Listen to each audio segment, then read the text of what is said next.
podcast is intended for mature audiences. The views and opinions expressed are those of the panelists and do not reflect in any way those of the podcast partners, sponsors, or affiliates. Enjoy.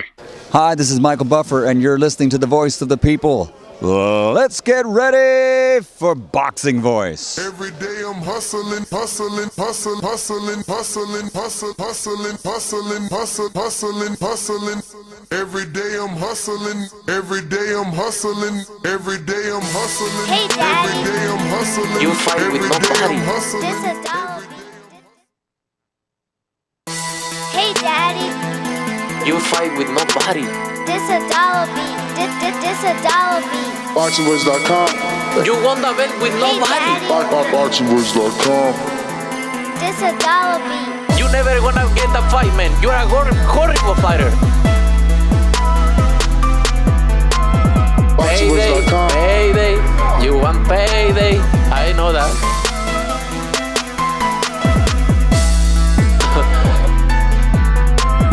Oh, look at this guy. There's a plan to go for the belt, and I'm coming, man. I'm coming, my friend. Get the fuck out of here, man. Please, get the fuck out of here, man. BoxingWords.com. Because I'm gonna fuck you out right now, motherfucker. BoxingWords.com. What up, what up, what up? Welcome back, ladies and gentlemen, to another episode of the Boxing Voice Radio. I am your host, Nesta Gibbs, and I'm joined alongside Micah K, the Queen, and Ray the Business, and we're going to be talking a whole lot of boxing, man. Look, there's not a lot of fight action, only that one Gary Russell Showtime card, but definitely a lot of news and notes to touch on. Canelo Alvarez, could it be that Jermall Charlo is getting that fight, as he posts on his social media that he signed and put the little sign emoji? Then we got to discuss, obviously, Gary Russell versus Mark Magsayo for Russell's WBC featherweight title. We got Ryan Garcia versus Tevin rumored for April 2nd in Las Vegas. And then Tony Yoka and Philip Hrgovic is something that we spoke about. It was supposed to be a title eliminator, but it's in jeopardy now that there is a contract dispute involving Yoka and Martin Bakole. So we also have tons of news and notes. Congratulations to Chris Colbert, whose fight with Roger Gutierrez is set for February 26th in Las Vegas, and we'll discuss that. And then Eddie sends offers to everybody. He's like Oprah.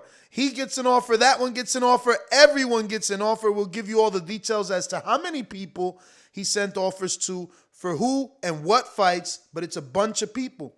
Edgar Berlanga, Steve Rose is officially announced for March 19th. The Monster has a main event. Sergey Kovalev in the works with Fei Long Meng, who is a stablemate of the Big Bang. And Liam Williams letting the world know that he has a fight with Chris Eubank Jr., but there's a rematch clause with no belt on the line. That's right, crazy.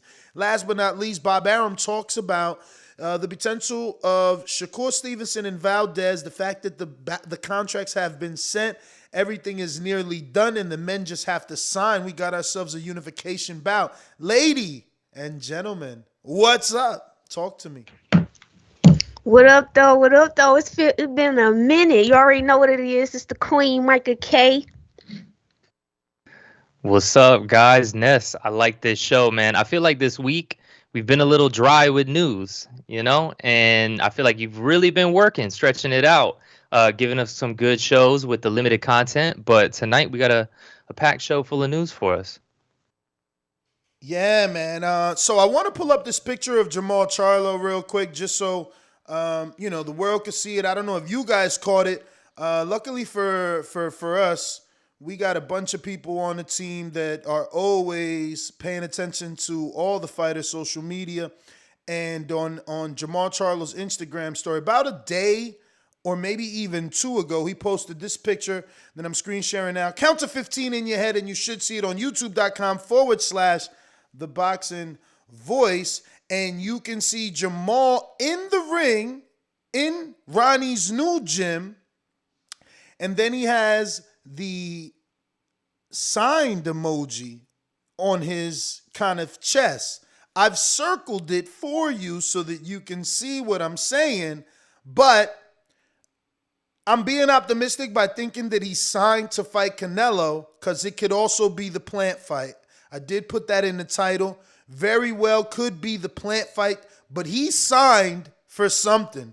And it ain't vaccination or anything like that. So it seems like he signed for a fight. This is the second post. Remember that he also posted not too long ago, biggest super middleweight in the world. So he's in the gym, and every time he's in the gym, he's giving us little clues. First clue was, I'm moving to 68. Second clue is, whatever fight I'm going to have, signed, sealed, and delivered.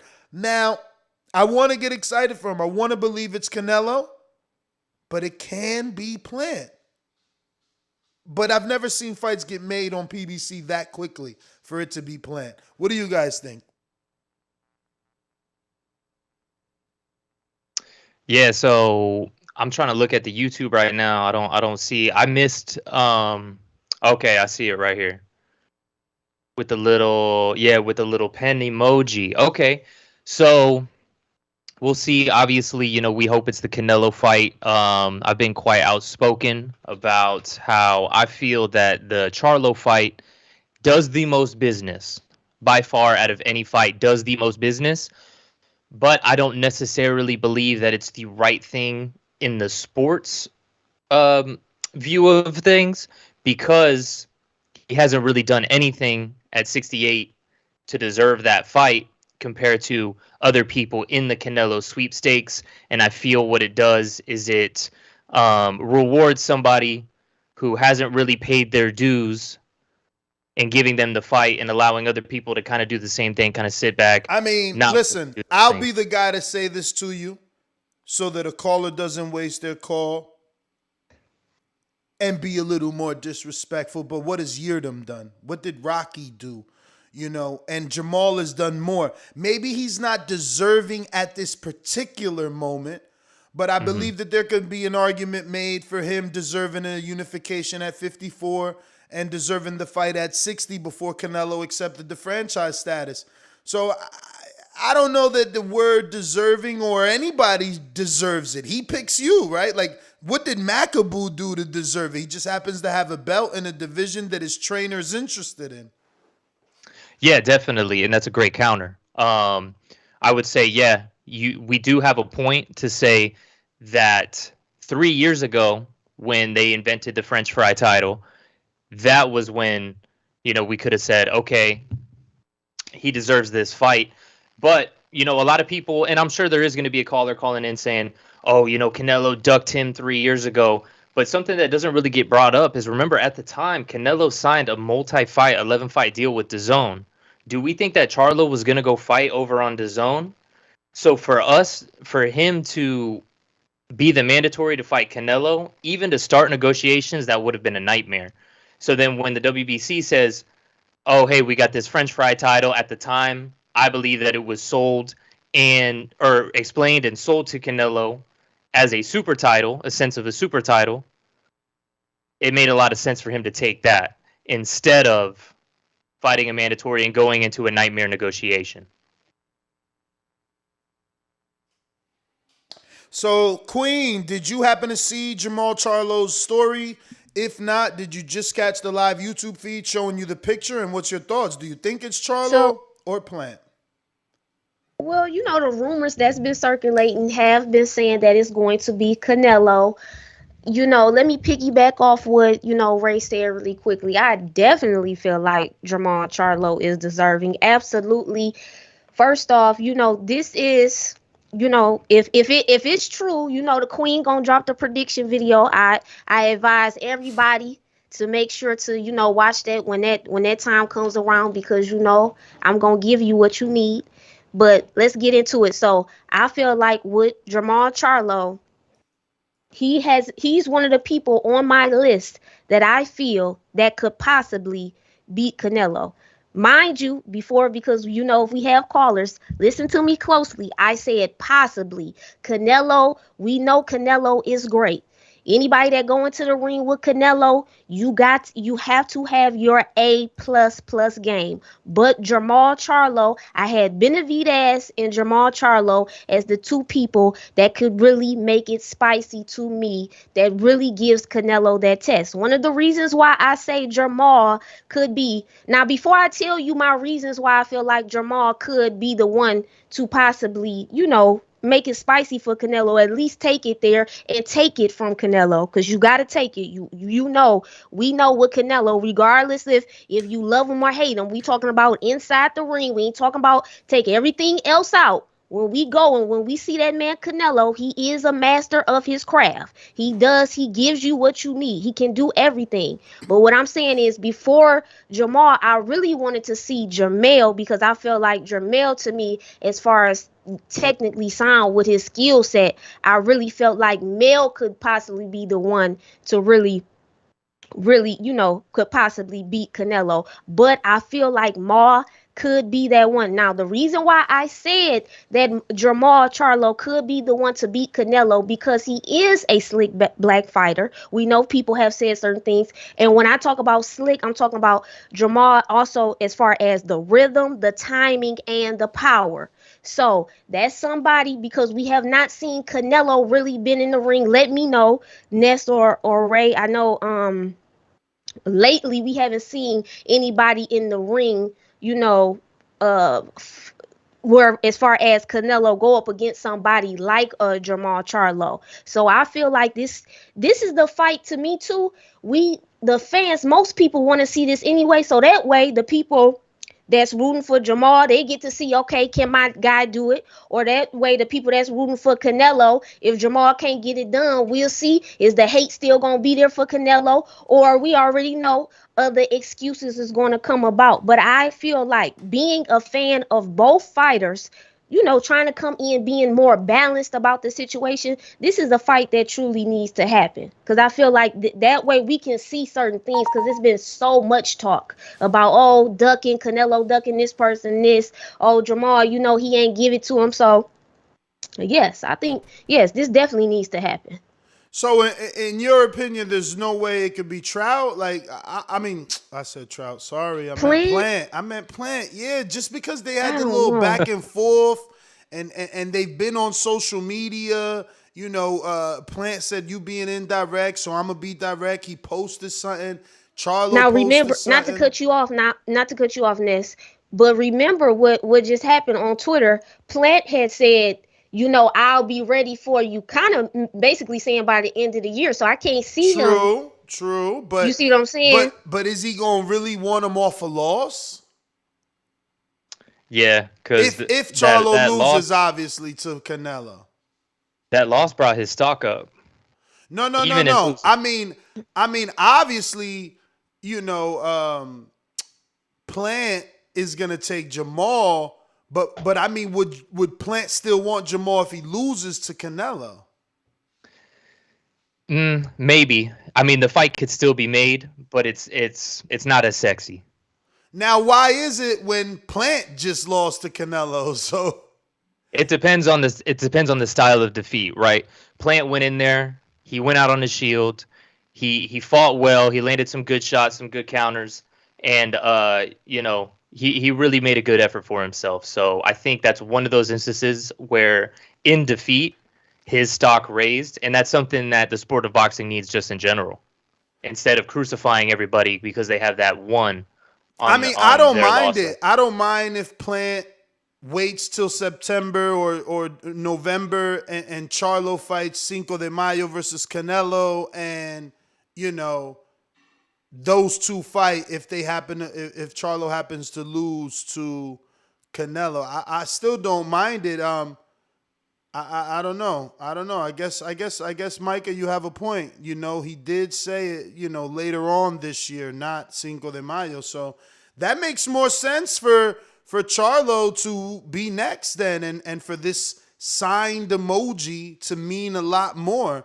So, but we'll move on and get to some other topics, because we got a hella stuff to talk about. I also want to mention that Alicia Baumgardner, the WBC and IBO champion, will be on the show in about another 15 minutes at 7:30 Eastern. If you want to ask her a question, I'm going to be posting our Patreon posts right now in the live chat and pinning it on Patreon, and I'll put it also in the back call on Skype. But yeah, I guess if we're all in agreement that it makes more sense that it's Charlo, let's hope that it's Charlo. Now, I guess before we wrap it up, I have to ask, you think that Charlo, if it were Canelo, like, would he be allowed to do what he did? Can he still, like, say that he signed? Can he let the cat out of the bag, so to speak? Is this considered okay? Does it matter? I mean, I'm excited if it's true. You know, the only other guy I thought it could be was Caleb Plant, but, you know, Micah makes all the sense in the world. He did say later on this year. I would be okay with it, but I'm gonna be honest. Charlo and Canelo, I think, I just feel like, just so to talk too, like, boxing fans are so crazy. Like, I just want the fight to happen so it can kind of give us answers. You know what I'm saying? That way it won't be, well, I ain't gonna say it'll still give us answers, but it's still gonna be the crazy fans. You know, it's gonna be something still, even though after it happened, but, you know, we'll see. Yeah, so what I'll say about this to wrap up is, you know, if there's anybody in the 168-pound division for Canelo to stay there, it would be Benavidez or Charlo. But then Plant is still in there to fight either one of those guys. So in the event that Canelo fights Charlo, then let's see Benavidez and Plant. That's a fight that can be made easily, and let's see that, because what's going to happen is Canelo's going to fight Charlo if he does. Like I said, I think that's the biggest fight, the best business, the most money, and it'll get everybody to shut up. But what's going to happen is there's going to be all these excuses written in when Canelo goes in and completely batters Jermall Charlo. And once he knocks him out, it's going to say, oh, well, he was too small. Canelo's been too big. You know, this and that. The excuses are going to come in, and then it's just going to be on to the next. Oh, well, he needs to fight this guy. He needs to fight Benavidez. In the meanwhile, my original point to articulate that a little bit clearer is these guys need to be fighting each other in the meantime, instead of fighting fights that really nobody asked for and then saying, I deserve this fight, I deserve that fight. That's really what we need in the interim. Agreed, man. Agreed. We need these fights to happen so that these numbers could pick back up. You know, I believe it's oversaturation. You know, back in the day, it was really only 2 premium networks. So, you know, you could tell the stars apart simply because, you know, one guy did $1 million on pay, not even on pay-per-view, just on regular HBO or Showtime, and that kind of proved it. You know, they would take those chances with you if you were consistently doing 1 million plus views on these networks. That's why Kovalev got a shot, Jacobs, Gennady, all these guys, because they were consistently doing 1 million plus views.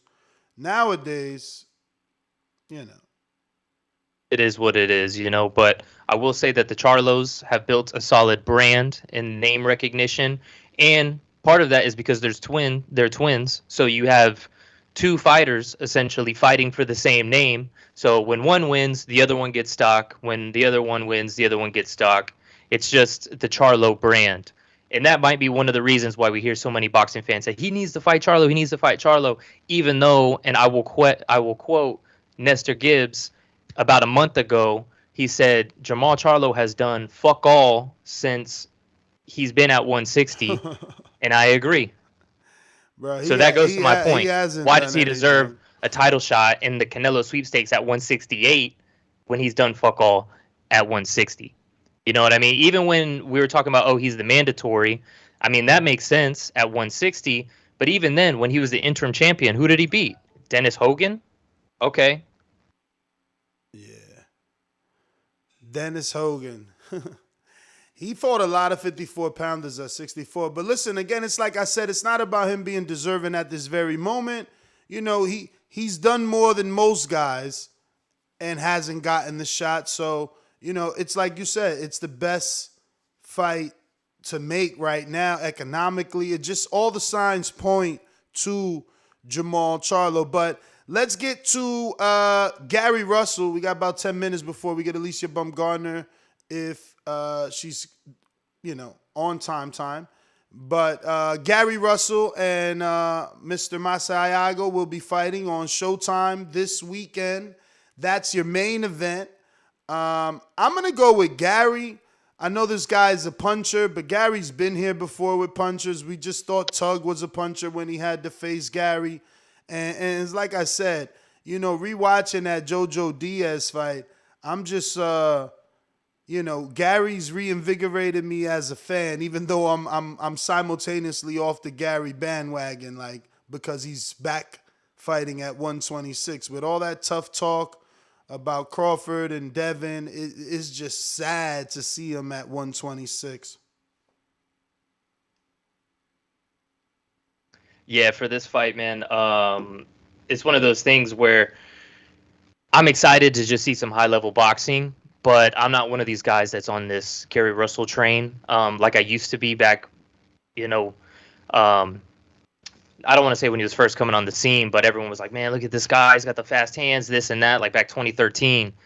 And now it's like, okay, if you're fighting once a year, you're not really doing, there's nothing more to talk about. You know what I mean? There's no unifications. There's nothing, like I said earlier, there's nothing sexy about this.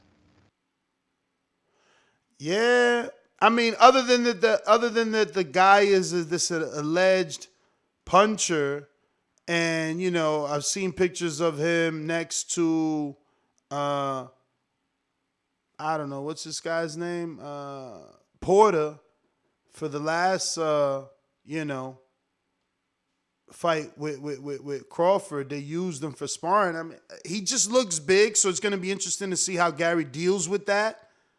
But other than that, that's the only thing I'm interested in, or the only intrigue that's there for me. I really think this could be an underrated fight.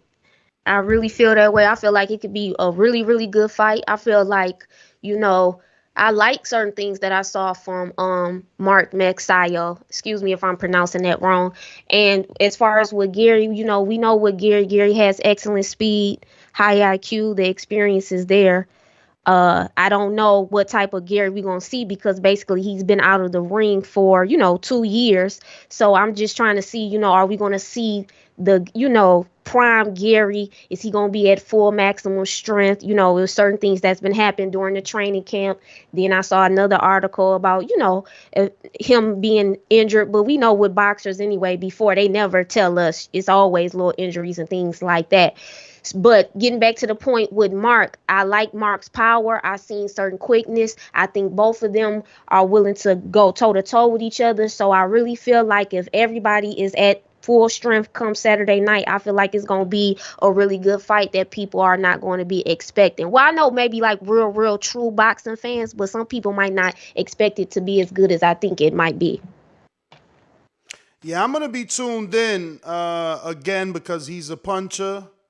And, it's Gary Russell. It's the only freaking fight of the weekend as well. So that's another thing. It's like almost you got to tune in or you have no boxing to watch. Yeah, it's going to be, listen, to me, it's going to be good. It's definitely with Gary, with Gary's IQ, like I said, with his speed, so technically sound. Then you got somebody like Mark. He got 2 years out the ring, though, Queen. What you say? 2 years out the ring. February 8th would make full years for him out the ring. That's why we got to see. But then he going up against somebody that's hungry, that's ready. He's in big connection. Mark is in big connection with Manny Pacquiao. When I was watching footage of Mark, one thing that I noticed about Mark was as far as certain things that he do with his foot movement, I could tell he's definitely has worked very closely to Manny Pacquiao. You guys can let me know if you've seen anything about it. But while I was watching, they like to call him the orthodox Pacquiao because Manny's a southpaw. I don't know. I didn't see it.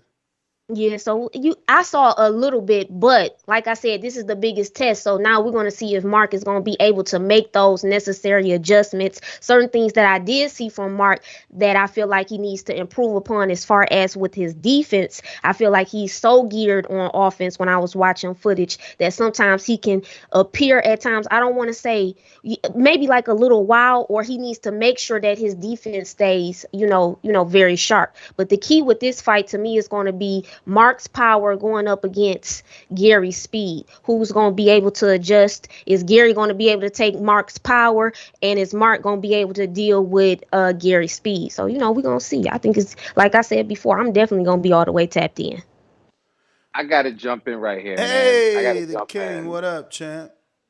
Everybody likes the Pacquiao comparison, and I don't think Russell has the power to do it, but the comparison should be that wild jumping in.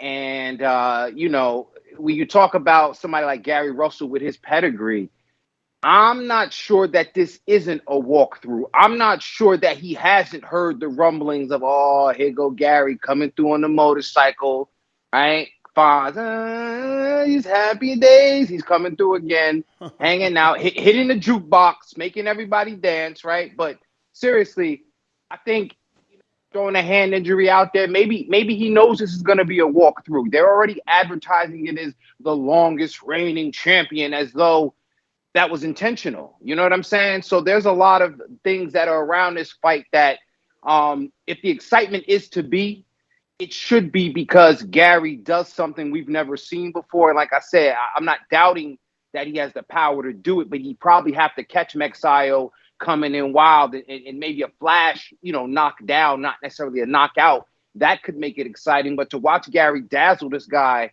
for 12 rounds is going to be the same shit he's been doing.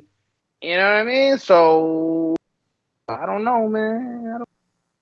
So you ain't giving Mark a chance? I don't know how much of a chance I can give him. I have a thing called these relatively unknown Filipino fighters, and the only thing this guy is known for is being Filipino and being down with Manny Pacquiao. But wasn't that the same thing the other dude was known for, who got the upset over Mark Magsayo and another Filipino that wasn't even known? Yeah. Put hands on Darren Cunningham. Remember in that Atlanta show? Now he got signed by Mickey Bay's brother. The dude, he was Filipino that fought Darren Cunningham and got the upset win. Like, these dudes do go hard. They do go hard.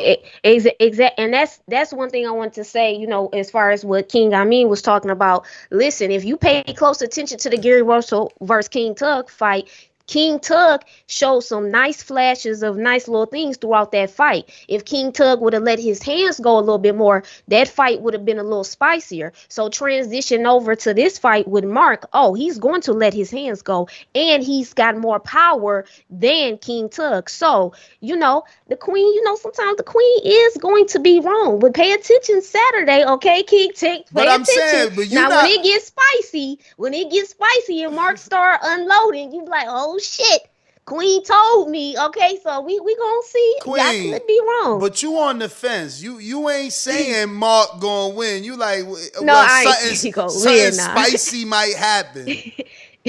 I'm just saying because, like we said, this is the biggest test. So I haven't watched a lot of Mark either. To, be honest, I'm just going based off certain things that I've seen, his aggression, the way he do things. So I'm thinking, if he's gonna come out like he usually do, we in for still a good fight. But no, I still have Gary winning. But we know that boxing is unpredictable. You never know, especially with Gary being out for 2 years. Let me get to a few. Yeah, and let me get to I only got two. Rider of the Storm said, "What's the over under for Canelo stopping Charlo?" We don't got no betting lines for that, but I don't know. On the panel, does everybody expect Canelo to stop Charlo? Big yes. Big yes. Possibly to the body. What about you? Yeah, go ahead, guys. Mike on the fence again. Look, they on the fence. They don't want to say nothing. They on the fence. I know where I stand. If she ain't going to go, I go. I know where I stand. I think if he's to win, he's going to win by a stoppage. You know, I think that's Canelo's pattern. I'm not sure that Charlo does anything different than the last few opponents, but I have to say that jab, and he's able to kind of throw, like he could, like boom. Charlo very subtly. And people can say what they want. Timing that jab and slipping to the body. He's going to have to eat a few of them before he could time them, and maybe that, you know, that'll carry Charlo a couple of rounds to make it to 12. That's why I said it's ifs. If it's this, we'll be all right. But ifs, it ain't that. I don't know yet. You already with me. I know y'all gonna be like, "Come on, just let me know." No, I gotta. First of all, we gotta see if it's official. I'm big on body language. I'm big on body language. You know, leading up to the fight, everything I put into consideration so much. Then it'll kind of let me know.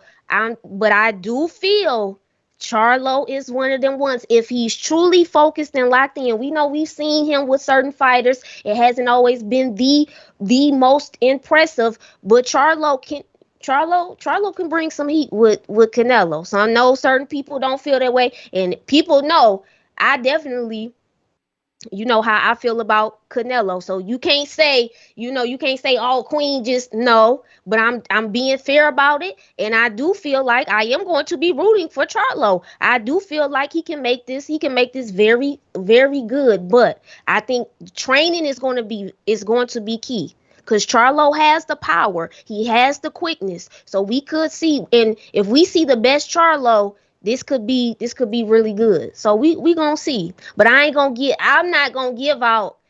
not giving out everything until the moment comes. And then I'm gonna do the breakdown and everything at that point in time, if it happens. Charlo will bring the heat, and that's why he's gonna get knocked out. All right, it looks like Alicia Baumgartner has just joined us. How are you doing, champ? I'm doing well. How are you? We are good, and just want to say thank you for giving us the opportunity to interview you. We normally talk a lot of boxing on Thursday nights, so I got a whole panel of hosts. I'll let them jump in. I know you're very well versed in the women's divisions and with female boxing. So if you want to take it away. Yeah. First of all, congratulations for that amazing win over Terry Harper. All right. Thank you. I want to ask you something because I saw your style and I had mentioned myself a lot of footage on you, but you have a very athletic style, and it reminds me of Broner at 135. I know Ohio, something in the water over there. Shout out to Marcus Snell. Ohio runs boxing. But tell me about your pedigree and your influence, and like the line. If anybody remember that Nas song, "Leave him froze like Hearn in your nose," like that was my knockout of the year. So salute to you. But tell us a little bit about your pedigree and how you developed that athletic style.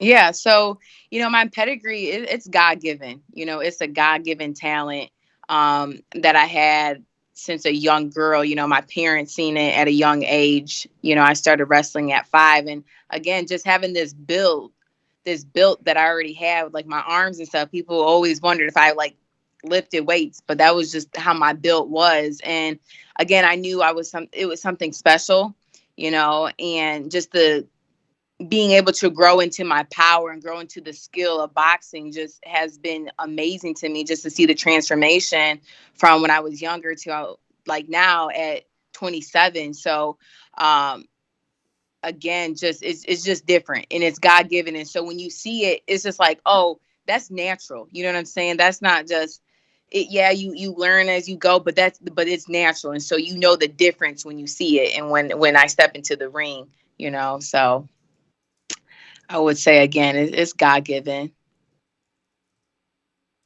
I got one more question for you for somebody else jump in because I'm chomping at the bit. How much work did you get with were you getting work with Caleb Plant before whose camp were you in where you were getting some work?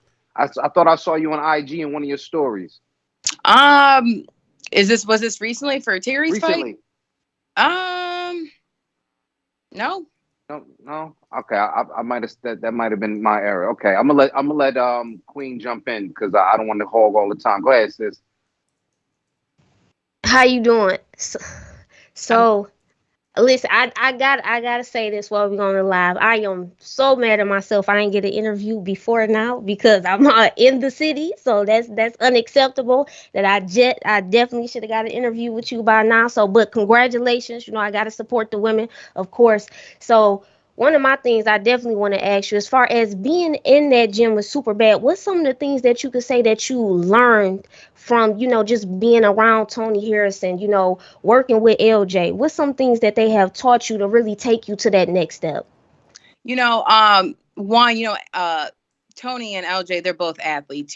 Tony being a former world champion, LJ just being an all-around athlete as a basketball player, and just being around that is being around what I know, what I've always known: hard work, dedication, sacrifice. And they prove that in the gym. And so just being around that's what makes my hunger stay there. You know what I'm saying? They're just as hungry to get to that next level. And so as a woman in the sport and in the gym, I've been around many world champions and in their camps. And so I just see like just the growth and just the hunger. And you want to go to gyms that have that hunger and that grit and that hard work, because this sport don't take it easy on nobody, right? It's all up to you on how you train and how you prepare yourself for your fight. So, just being in the gym is just being around everyone who wants, that top spot. Like that's what just keeps my drive. Absolutely. What's going on, champ? Congrats to you. Tremendous performance and that championship win. Yeah. What I want to ask you, champ, is women's boxing is definitely on the rise, and I love it, right? One of the things that I feel might help propel the sport, and I want to ask from somebody who's in there, who's in the kitchen, in that fire, in that heat, would you like to see the women's fight increase in the time equal to what the men perform with the 12-minute, or the 3-minute rounds, 12 rounds championship fights, or are you cool where it's at the moment? I'm stuck in the middle. There's pros and cons to 3 minutes and 2 minutes. When you have a good competitive fight, two great skilled fighters, I think that deserves 3 minutes. Just because at the higher level, when you're fighting for a world title, you just see the pedigree of the fight. Now, just for like a regular fight, 2 minutes is fine with me. And I think as women, that kind of separates us from the men. Like we can still have a dominant performance in 2 minutes. You know what I'm saying? So there's the pros and the cons, but again, for 3 minutes, the pay got to be increased because we are doing that extra minute. And I just think that's important because we're in there longer. If we want to be matched by our male counterparts, we know it got to be the same type of energy. It got to be a pay increase. If not, we'll keep the 2 minutes, but just know that you might not, in some cases, get the knockout because that extra minute could have got him out. You know what I'm saying? So again, there's pros and cons to it. I don't mind the 2 minutes, but I don't mind 3 minutes because I train 3 minutes when I'm in camp. You know what I mean? So it just really depends on the fight. I think, when you do have, again, those high caliber fights with women and what you're seeing now, they're great fights, man. Give us 3 minutes. I think people would like to see that. Yeah, most definitely. I agree with that. And like you said, it works both ways, but I feel for sure that pay needs to increase because what's that, an extra 16 minutes of fighting? Mm-hmm. That's almost double the time. So Right. It definitely would need to increase. And then also I feel like it will just propel women's boxing so rapidly because the cream is going to rise to the top for Right. sure. Yeah, the ones with the more amateur style and that maybe don't have the best conditioning, whatnot, you champs and high level performers are going to be able to really propel up there. Right. I agree. I want to jump in just right quick and just go back to that moment, that championship fight. It seemed like the crowd respected, even though they was hurt that their, champion got vanquished. It seemed like they respected the win Can you tell us about how the UK treated you, or what your experience was like after that, and a little bit how life has changed for you? Your phone's ringing, baby, a little more. Yeah, they was gonna respect it sooner or later, and I had told myself a long time ago everybody was gonna respect it sooner or later, because it was a lot of talk. It was a lot of like, who is she? Like, she ain't fight nobody. This, that, and the other. I'm just like, listen, y'all gonna see, and when you see, it's gonna be what it was, and that's exactly what I did. It was just a dominating performance, and just again being the underdog and going overseas in her backyard, and that's what I like. That made my hunger even more to really believe in myself, to put the confidence in myself. Going over there, the UK was very welcoming. They're big boxing fans over there, so they love, a good fight. They love women's boxing, so that was like perfect. And just being in that arena, as a fan, they respect a good fight. You know what I'm saying? And so they knew that was going to be a great fight between me and Terry. Me as the underdog going in her backyard fighting for a world title. And again, just had a dominating performance. And now just being world champion, just been busy, world tour, just traveling and stuff. But I enjoy it very much. And again, for me, it's a long-term goal. It's longevity for me in this sport and the history that I want to leave in this sport. So for me, is just continuing that legacy and making my stamp in boxing and in women's boxing. Mm-hmm.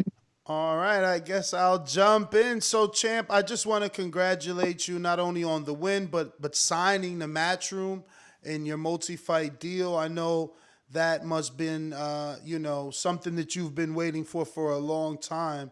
So if you could just walk us through, I guess your emotions on being able to get signed to Eddie Hearn and Matchroom Sports. Yeah, so just a little backstory quick. I messaged Eddie Hearn way back then. I'm like, listen, like, I will fight whoever I got to fight. Just give me a chance, give me an opportunity. I won't prove you wrong. I don't care who it is. Just give me the chance. And so, I already put that out in the air. So, when I did get the call to fight Terry Harper, I said, absolutely. We had 1 month. You know what I'm saying? I knew in them circumstances that they was going to give me a short period of time to be like, oh, well, here's this fight. And I said, you know what? I'm confident. I know I can beat her. Go ahead. I'll take the fight. Right. And so I knew that I had to knock her out. I knew I had to have an outstanding performance in order to push my career where I knew it should be a long time ago, but I didn't have that opportunity yet till this opportunity came. So when it came and I did knock Terry Harper out in the 4th round, I knew that Matchroom was going to sign me. They knew what they had because they seen it, and, Eddie had mentioned that night, you 2 of your fighters lost that night, but he really gained two champions that night, and that's how that happened. And, again, Eddie Hearn's doing amazing things for women's boxing. And I said, that's who I need to be with. He respects the game. He respects women. He pays right. And so like, it was just a perfect opportunity to be with Matchroom. And so signing with the 4-fight deal, I have 4 fights this year. I'm staying busy. I have 2 fights before June. So you're definitely going to see me more active and, again, just defending my titles and looking great doing it. 2 fights before June? Yes. Wow. So yeah. You should be announcing something here pretty soon. Pretty soon, yeah. I told him, I'm like, I like to stay active. Like, I want to be in the ring. Like, I'm in the gym all day, every day, all year round, So when you putting all that wear and tear on your body, I want to put that to work. You know what I'm saying? We have a goal to be undisputed. And so the quicker we get my fights, get in there, the quicker, I can get all the belts at 130. So that's my goal for this year.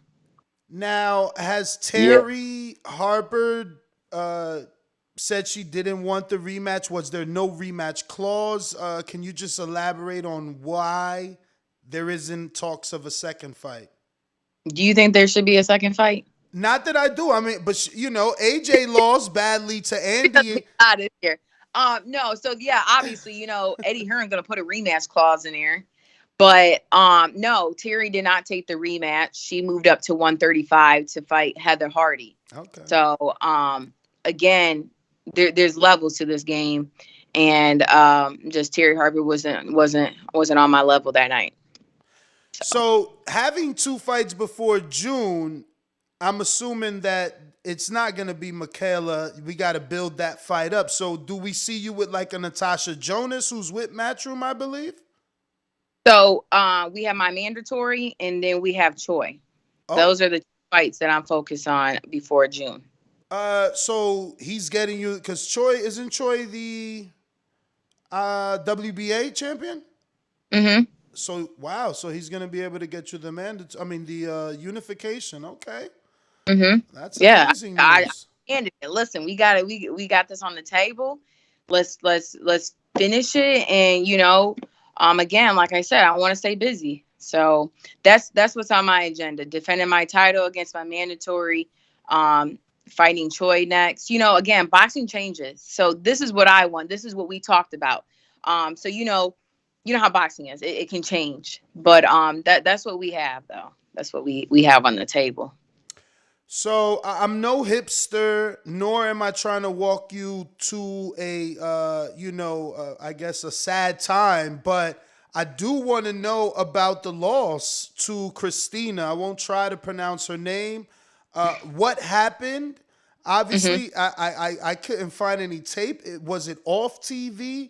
And if you can just tell us from your own words what happened. And do you feel that helped you in the Terry Harper fight? Because coming in already with a loss, do you think they overlooked you?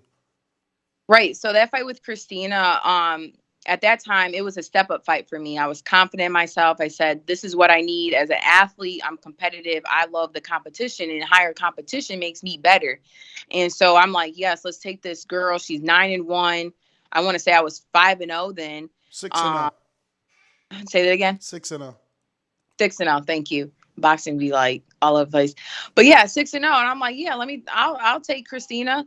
It was a great fight, back and forth, nonstop action. And it was a split decision. I thought it could have went my way. It was actually on Real Deal Promotions card. So it's kind of crazy how I was signed with Real Deal, and it was a split and they gave it to her. And at that moment, when I lost, I'm like, damn, but this ain't it though. This is just the beginning, AB. Like, I told myself, losses happen. I had the vision of being, undefeated in this sport. I think everyone comes into the sport wanting to be undefeated, but that loss was so necessary for my career and just for me personally. It allowed me to see the changes I needed to make within my circle. It allowed me to see the type of fighter I was. I changed my trainer. I changed a lot of things. And that advanced me. And to this day, Christina will say that I am the hardest hitting person she's fought than Katie Taylor, Delphine, and all the other world champions that she's fought, and her being a world champion herself. So I know that fight was going to speak volumes come now. You know what I mean? So that fight was necessary, and it was a great fight. I like being in a dog fight, and that's exactly what it was. And, just being a world champion now, it was necessary to take that loss because, again, it can make you or break you, and it made me even better. So it's perfect. What was your thoughts on the Katie Taylor and Christine fight? Because once we started talking about it, my live chat is like, she got robbed by Katie. Did you feel that way?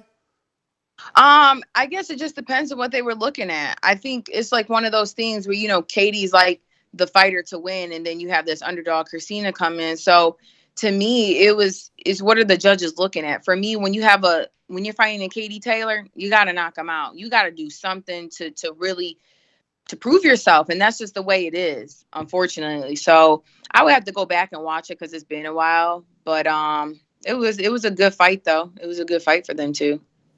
Do you envision your 4 fights with Matchroom all being at 130, or could we see a possible jump up to 135 for that Katie Taylor fight? Or even, I believe, Serrano's not over there, but the fight with her and Katie got made, so we never know what happens. Yeah, I definitely want to move up to 135. I think that's next in line to be at 135 as well. So again, whatever Matchroom has for me, I'm willing. Like, I want to fight up to 47 eventually, but 30, 35, 40, 47. So right now, I'm focusing on 30, but 35 is definitely right there for me. But you envision that in these 4 fights or after these 4 fights, maybe a move to 35? I envision it to be probably 130. It just depends. It depends on how they want to move me and how, the fights are being made. But I'm not objective to not going to 135. So I got to ask, I'm a big fan of the IBO, and I've interviewed Ed Levine all the time. They sponsor all my events. You only posted the WBC green belt. Did you drop the IBO? I posted both of them belts together. Not on your last post 3 days ago. It's like Monday motivation. That last post was just a post. You know what I'm saying? I mean, I'm not gonna post a post. I'm just making sure, because a lot of champions eventually end up dropping it. So I just wanted to make sure everything was still, everything. No, just like anything, that it's a world title. It's a title that I fought for. There's history with that title. You know what I mean? So it ain't nothing less than, you know what I mean? It's still a world title. I'm still a world champion. So that's all that matters. Belt or no belt, I'm a world champion. You know what I mean? Hey, you feel the same way about that ring belt? Listen, any belt.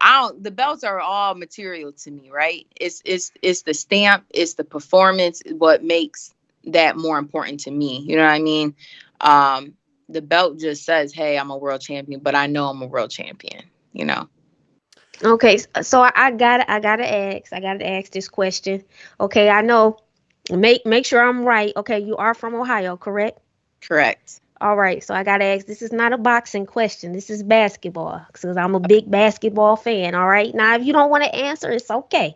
But are you a LeBron James fan? I just have to ask this. Absolutely. Okay. Yes. Love it. It was irking me. I had to see, where the mindset was. Okay. And then, okay. Yes. So the other question I had to ask you, I'm, born and raised from Detroit. I got to ask you too, what's one thing, as far as, transitioning, training in Detroit, vibing with certain people from Detroit, what's one thing that you would say that you love about Detroit? One thing that I love about Detroit is that it's a place to grow. It's a place to make yourself stand out. Every place that I've been to growing up, you have to make yourself however you come up, wherever you from, you still gotta break out, right? And so Detroit, with how it is, how being in this city, you have to break out. And so, like, for me, it just reminds me, like, to stay on top, because it's so easy to get sucked into the regular degular, if that makes any sense. And I just love the grit that it has. When you make it out of a city like Detroit, you're doing a lot just with any city. You know what I'm saying? If you just come from the bottom, I came from the bottom and worked my ass all the way to the top and still working. You know what I'm saying? So it just keeps me on my toes, definitely. And I got one last question, fellas.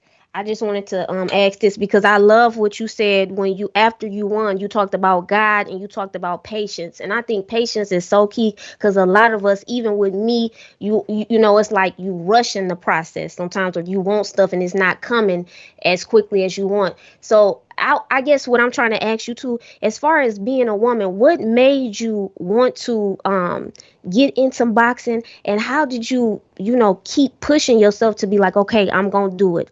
It's gonna happen for me. Again, one, just keeping God first and just knowing my calling and the gifts and talent that I have. Like, I have a gift, and it's my duty to use that gift to the best of my ability. And I told myself at a young age that I don't want a regular life. Like, I want to make something of myself. And so being in two male dominated sports, wrestling and boxing, and being a woman, them two sports gave me the confidence that I needed as a woman. I'm like, I'm competing with men, and I don't even put gender on it, because I'm competing with y'all, you know what I'm saying, with men. And so it just kept me hungry. And I just knew that I had to just do it. Like, I had to put forth the effort, because I would have been so mad. Like, I told myself, I never wanted to say I could have been the best, should have been the best, would have, could have, should have, would have. I'm like, can't do that. Got to do it. And I didn't give up. And again, like you talked about patience, I had to have patience. As much as I wanted, a lot of people don't know, I had got offered to fight Michaela, I want to say 3 times or twice before I fought Terry Harper. The first time, my coach had just passed and I still wanted to take it. But LJ's like, no, like, you just got to wait. You got to be patient. I'm like, man, I could beat her. The second time, I was planning on getting surgery. I'm like, I could beat her on a bum knee. I just want to fight her. They're like, you just wait, just chill. And so the patience was so necessary, because as much as I wanted to fight for a world title, it was I had my mindset on the green belt, right? And so how that all worked out, God had it planned. Well, if you are patient now and you wait, you get the surgery, you do what you got to do, it will be there for you. And it was there. And I'm like, yo, like, it's going to be bigger now too. I just get chills thinking about it, because I know God had a plan for me. And it was just like, it's not what you want. If it's what I want, then you're going to be patient and you're going to just continue working. And so that's all I did. I'm like, I know. I sat in the car one day. I'm like, damn, man, like, I want people to know who I am. I have this talent. I just want to be a world champion. And I told myself in the car one day, I said, you know what? As long as you keep putting in that work, the hard work every day, it's going to pay off. Something's going to come. Something has to come, right? That was just my faith that I kept. And so, boom, here we are. So. No, that fight's going to be worth so much more now because it's a unification. But I got a few questions from the people that I want to get to. Any of you guys got any other questions for her before I jump out to Patreon? All right. So I got the best dad ever. He says, hi, Queen. Thanks for coming on the Boxing Voice. What do you want to accomplish in 2022? We rocking with you until the wheels fall off. In 22, I want to keep giving great performances. I want to give the fans a performance that I gave in the UK. If I continue having those type of performances, I will elevate women's boxing, and women's boxing as a whole will be elevated, because that's what the fans want to see. So that's what I want to give the fans. I have James Valdez in San Antonio, Texas, who says, who are your top 5 pound-for-pound fighters, and why is the number 1 pick the top dog? That's a great question. I think a lot of people ask. I don't have like favorites. I just love boxing. I just love seeing the fighters fight. But I got to put Canelo up there as number 1. I think what he's doing in the sport, him having a loss, he didn't let that define him again, and he just took off like a rocket. And so got to put Canelo up there. Tyson Fury, just, the back and forth with Deontay. I think that's a great fight. Just these fighters who broke out and just their stories behind it, like that's what I like. So I can't think of 5, but I can think of, Tyson Fury, Canelo. Yeah, I don't really think too much on the pound for pound. I just enjoy watching boxing. All right, we got Brandon in Houston that says, what drill in the gym do you feel is most beneficial to real in-ring action? I would say hitting the bag nonstop, hard as fuck. Okay. LJ's like, if you don't hit that bag hard, you're going to do another round. So again, working on the bag and just punching through the bag, because I want to punch through you when I get in the ring. I don't want to go 10 rounds. I was happy to get out of there for 4 rounds. I'm like, bet I'm with that. But yeah, punch to the bag. Ruin the 504 New Orleans. You answered this one, but I want to just give him a shout out and read the question anyway. If you want to add to it, all good. He said, how did the deal with Matchroom come about? But you kind of said it was after the knockout. Mm-hmm. Yep. All right. Mr. Adore says, is the Chew unification fight definitely next on the Taylor Serrano undercard? If not, where? Definitely not next. Okay. Again, my mandatory is next. So again, that's still up. We are in negotiations for a date for that. So that's what's next. All right. We have, I think that this is the last one from James in Alabama. Why do people actually think Mare is good? Thanks for coming on the show. You and Mare are doing one hell of a build-up. I believe you're going to win. So after you stop her, what's next? Serrano, Persoon, or Taylor? All of them. But answer with the Mayer fight is, again, Mayer has a big platform. She's on Top Rank, ESPN. A lot of people only see that. You know what I'm saying? There's so many other women boxers out here, DAZN being a different platform. Someone might not even know about that. So again, some people might just be focused on a Top Rank card, so they just see one girl, Michaela Mayer, and that's fine. But that soon will come to fruition when her and I fight. So. All right, and we have one final one in the form of a super chat from Rule Child Vision, who says, Eddie has you doing live commentating and media on fights. You seem like a natural. Do you like it?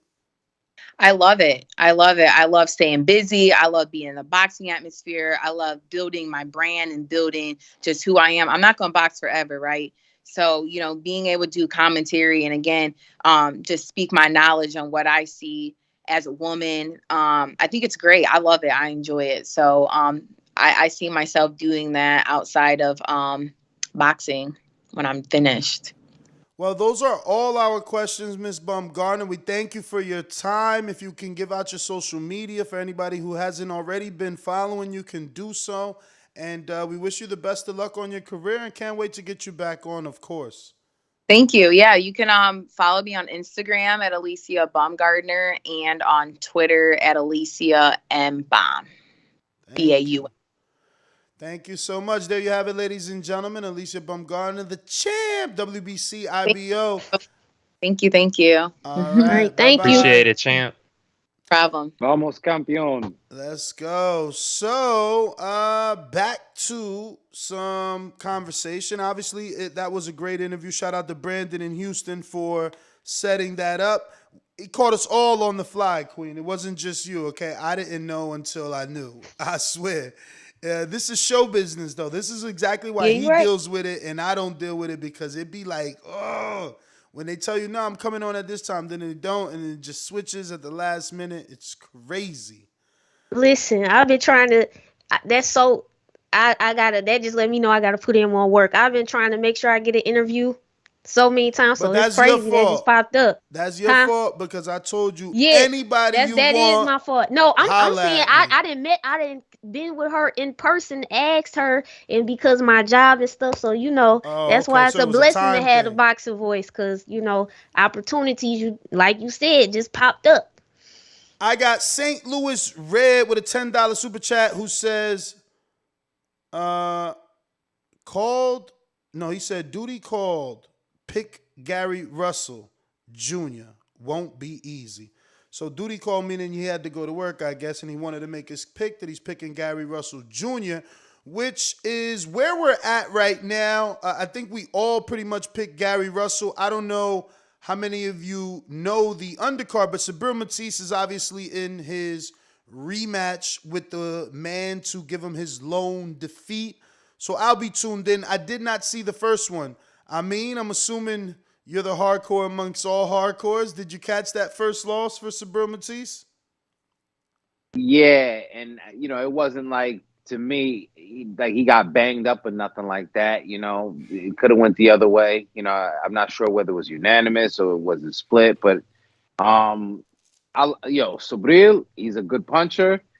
He's gotten exciting in the last few fights, and he's ready to cross that threshold. I think his expectation is that he wants revenge.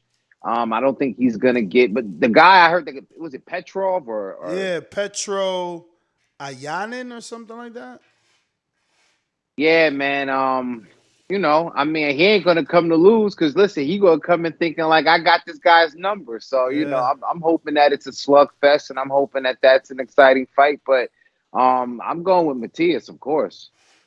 Yeah, I'm pretty much going with Matias based off obviously his last couple of wins and the Maxim Davyshev win, rest in peace. So I'll be tuning into that. I'm gonna check out Tug C as well.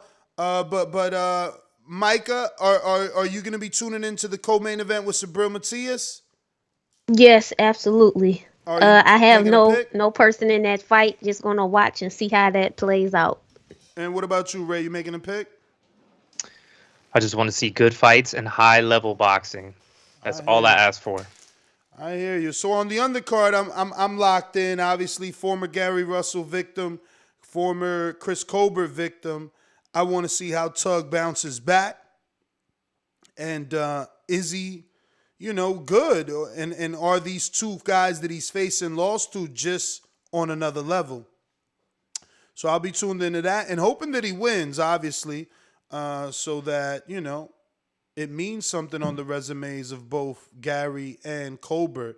That's a good point. Not to cut you off, right? Yeah. Yeah, because that's the reason why I'm gonna be locked into the Tug, because I want to see progression, because I like certain things. I just feel like, once again, even with that fight with Gary, I feel like he should have let his hands go more, and that is gonna kind of let us know, since Gary fought him, we'll be able to see certain things too, like you're saying.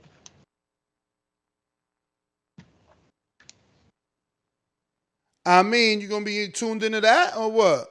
You ain't beat for Tug no more? He's done? Nah, Tug is done with me, man. I'm done with Tug. Two losses? Tug, listen, two losses, man, and you throwing him away? I was never big on him in the first place. You know what I'm saying? He was too flat-footed for me. And if listen, with all due respect, if the night is right, you know what I mean, I'll be getting tugged on and watching Tug. Pause. Oh man, yo, he moved back down though, because then he moved up to fight Colbert at 130. Now he's back at featherweight. Maybe it's just a better weight for him. I don't know. I'm gonna be tuned in. I hope he does well. He's on Chris's resume. I need him to do well. And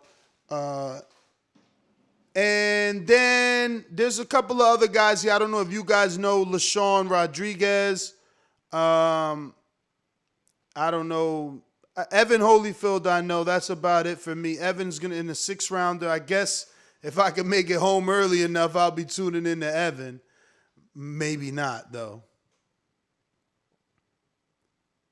No. All right. Yeah, what is this? This is Evan's, third fight? No. What fight? No. I'll Google it, but he's got to be like at 6 or something. He's in 6 rounders. I'm gonna be watching everything, because this the only, I think, right, like you said, this is 8 it. fights, this is 6 knockouts, and yes, Micah, this is the only card of the weekend. Mm-hmm. Yes, I'm gonna watch. Yeah. Ness, have you going back real quick to the Gary Russell fight? Did you see the article from Boxing Scene where he says, I have a little slight injury? Slight injury, yeah, but we don't know what it is, or did they say it was the hand? No, he said it was undisclosed and that he didn't want to elaborate on there. But do we think that could affect this fight? Nah, man. Nah. But it's one of those things like we were talking about. 100%, man. These fighters are never 100%. If you ain't telling me it's your hand or your toe, like David Hay, I ain't believing you. Or usually when it's something that's actually serious, it's completely undisclosed. You don't hear about it until after.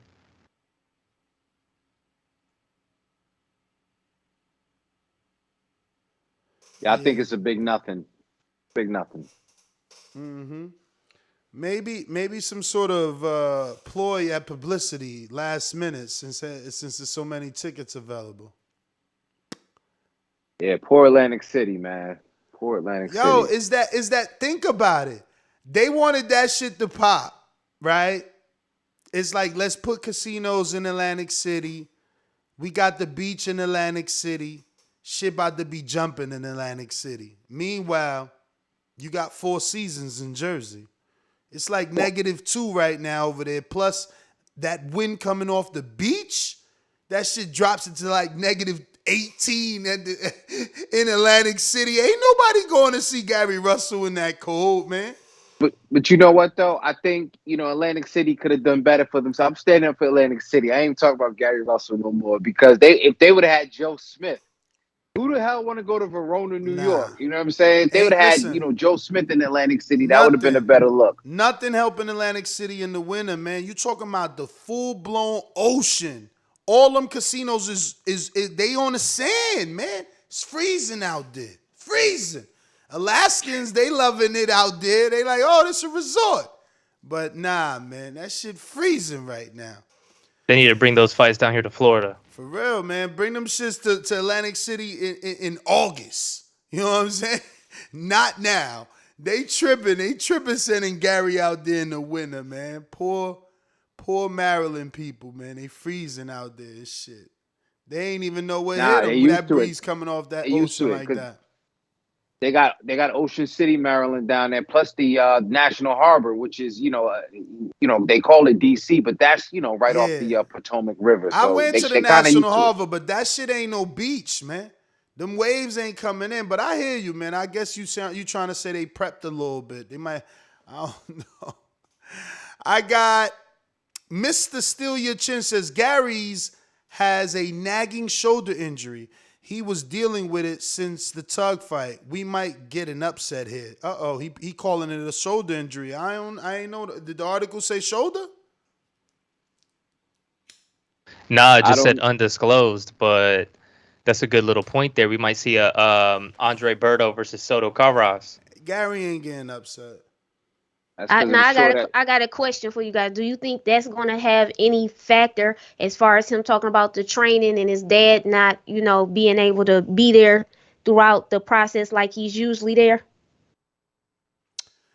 I don't think that got nothing to do with it. I just think if he lose, we gonna hear all that shit. We gonna hear all types of excuses. You know how it go.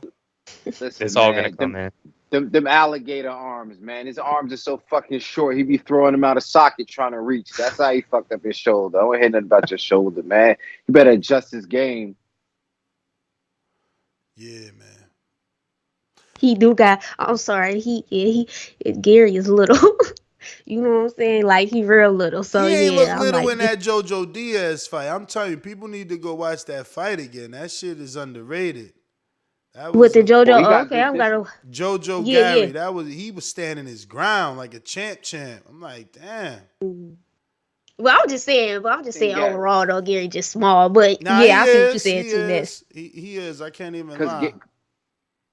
He's so quick that he can just kind of come in and out, and he can stand in front of you. That him. He does that a lot like Shakur. He can stand right there, take like a half a step back, a half a step to the side, and just kind of throw a combination. He throws in combinations. Gary can do a lot of shit. It's just that, he does, he's usually at a disadvantage because of the reach. So he usually popping in and out, bouncing, turning, and taking these little steps and trying to land these flashy punches, ones and twos. Let me check the reach of Magsayo. What he looking like? Is it even worth it? Anyway, moving on. We got hella shit to talk about. I got a few super chats I got to get to real quick. Looks like Mad Bent 100 says, Charlo beats Canelo. Keller Plant quite to seek approval. Oh, I don't know what he meant there. Did he mean quit to seek approval from Canelo? I don't know. The Lion will win. Lions only with the lion emoji. All right. We got James Benitez. Micah K. Why are you on the fence about Gary? No way this fight gets spicy. Also, glad you're here. Gary has pound for pound talent. Should be on the list. Yeah, he's on the list for not fighting. He's on the inactive list. What up, though, James? I got Gary winning the fight, James. I'm just saying that Mark is still nice. Pay attention. We'll see. It's going to get a little spicy. Come look. They both aggressive. So pay attention Saturday. Now, King, now you shaking your head. Now, see, if I could do Sunday, that's okay. When we get to the juicy fights, I'm gonna try to start coming back this year. On a juicy fight, you gonna pop up on a Sunday on us? I'm gonna have to pop up on that Sunday because you know how y'all be with these predictions, So we'll see. Steve in Chicago saying that the Evan Holyfield fight will not be televised. That's sad if that's true. I got another super chat. Actually, that's 3 in a row. Let me go ahead and ring the alarm before I get to all of them. All from James Benitez. He says, Alicia Baumgartner is made for TV. Hopefully she continues to be successful in fighting. I also wish she would have gotten a role on BMF. That would have helped her. Big time. Is that on Stars? I haven't bought Stars since that first time 50 was like, oh, call the company. I haven't even watched the ending of motherfucking Power. I haven't watched none of his son's book or whatever his son is. I ain't watched none of that shit. I mean, you up to date? I'm only rocking out with the Book of Canaan, and I'm gonna get on the Tommy joint. Oh well, you watched that. See, I ain't even watched that yet, bro. Ray, you watched any of that? Do I look like I watched that? Why not? That would be a racist comment if I say no. I know I'm trying to set you up. Nah, man. Honestly, I don't have stars. You know, I heard it's real good. Yeah, but, I don't really watch shows like that. To be honest with you, I watch fights. That's what I watch. I don't watch sports. I don't watch shows. I watch fights, and I watch like superhero movies and shit. I got a whole nother podcast about that. Oh, what? You do a podcast on superhero shit? Do a podcast on superhero stuff. Oh, I do a podcast on real estate. Superhero. I do a podcast on boxing, What? MMA, Real estate, all that what stuff. state you in? You in Florida? You an agent out here? Orlando, Florida, my friend. You're an agent in Orlando? Yes, sir. Oh, look at Ray, man. You should have been telling people that, man. You slipping. Yeah, Shit. anybody. Well, I'm not trying to shamelessly plug myself. Why here not? and How is that a myself shame? That ain't a shame. You should be proud you're a real estate agent. That's what's up. I wish you was closer to me. I'm looking for land right now. Where you at? You in South Florida? Yeah, the Gulf. Okay. You fought, man. Okay. You all the So way in you are Orlando. Ness Naples. Yeah, I'm Ness Naples. Yo, actually Naples, bruh. Naples is nice, man. You could get like 1.2 acres in Naples for a decent price with a brand new house on it. It's not Bro, bad. people are copping land out there too, man. I Let me mean, tell I'm you, sure the that's- price went up that's since the the move. last time I looked. But yeah, I know it's fluctuating and going up like crazy around here, bro. It's all over the place. Everybody's coming down here, bro. I'm working with people coming from New York, Man, you New look Jersey, so young. I'm sure Ohio. everybody's running down here. And that's the beauty. This ain't a bubble like before. Like what was it? 09 or 07? This ain't that. This is people with money. Everybody from up north. Cash, bro. Yes. Cash. Everyone's selling their houses in Cali and in fucking New York and Connecticut, all that shit, and moving to all these cheaper states. They're not stupid. Yeah, bro. They come down here, they see a dope ass house, and they go, "Oh my gosh, this is the cheapest thing I've ever seen," and I'm not gonna Exactly. freeze my ass off every morning. Yo. But no, you get used to it. Like I promise you, I woke up this morning looking for a hoodie. It gets cold out here. And obviously people like who live in Jersey and it's negative too. They're like, come on, that ain't cold. And I get what they're saying, but no, like once you are here and you're acclimated, you gotta go get that hoodie when it's like in the 60s, man. Nah, bro. This past week it got down to like 42. In and the I mornings. I was frozen, bro. In the Couldn't even walk. mornings, hell yeah, it gets cold. I'm walking in the the dogs mornings. like this, like, oh man, Oh, I can't do it. I'm a Florida boy. Word. I got James Benitez with another one who says, slight injury, self-training. Gary is so gifted. This light work. Since 2008, Gary been that guy. Gary would have sold better in Atlanta, not Atlantic City. They don't believe in nobody but Tank. Matter of fact, it ain't even that they don't believe. Nobody could sell Atlanta like Tank. Nobody could sell Atlanta like Tank, man. Nobody.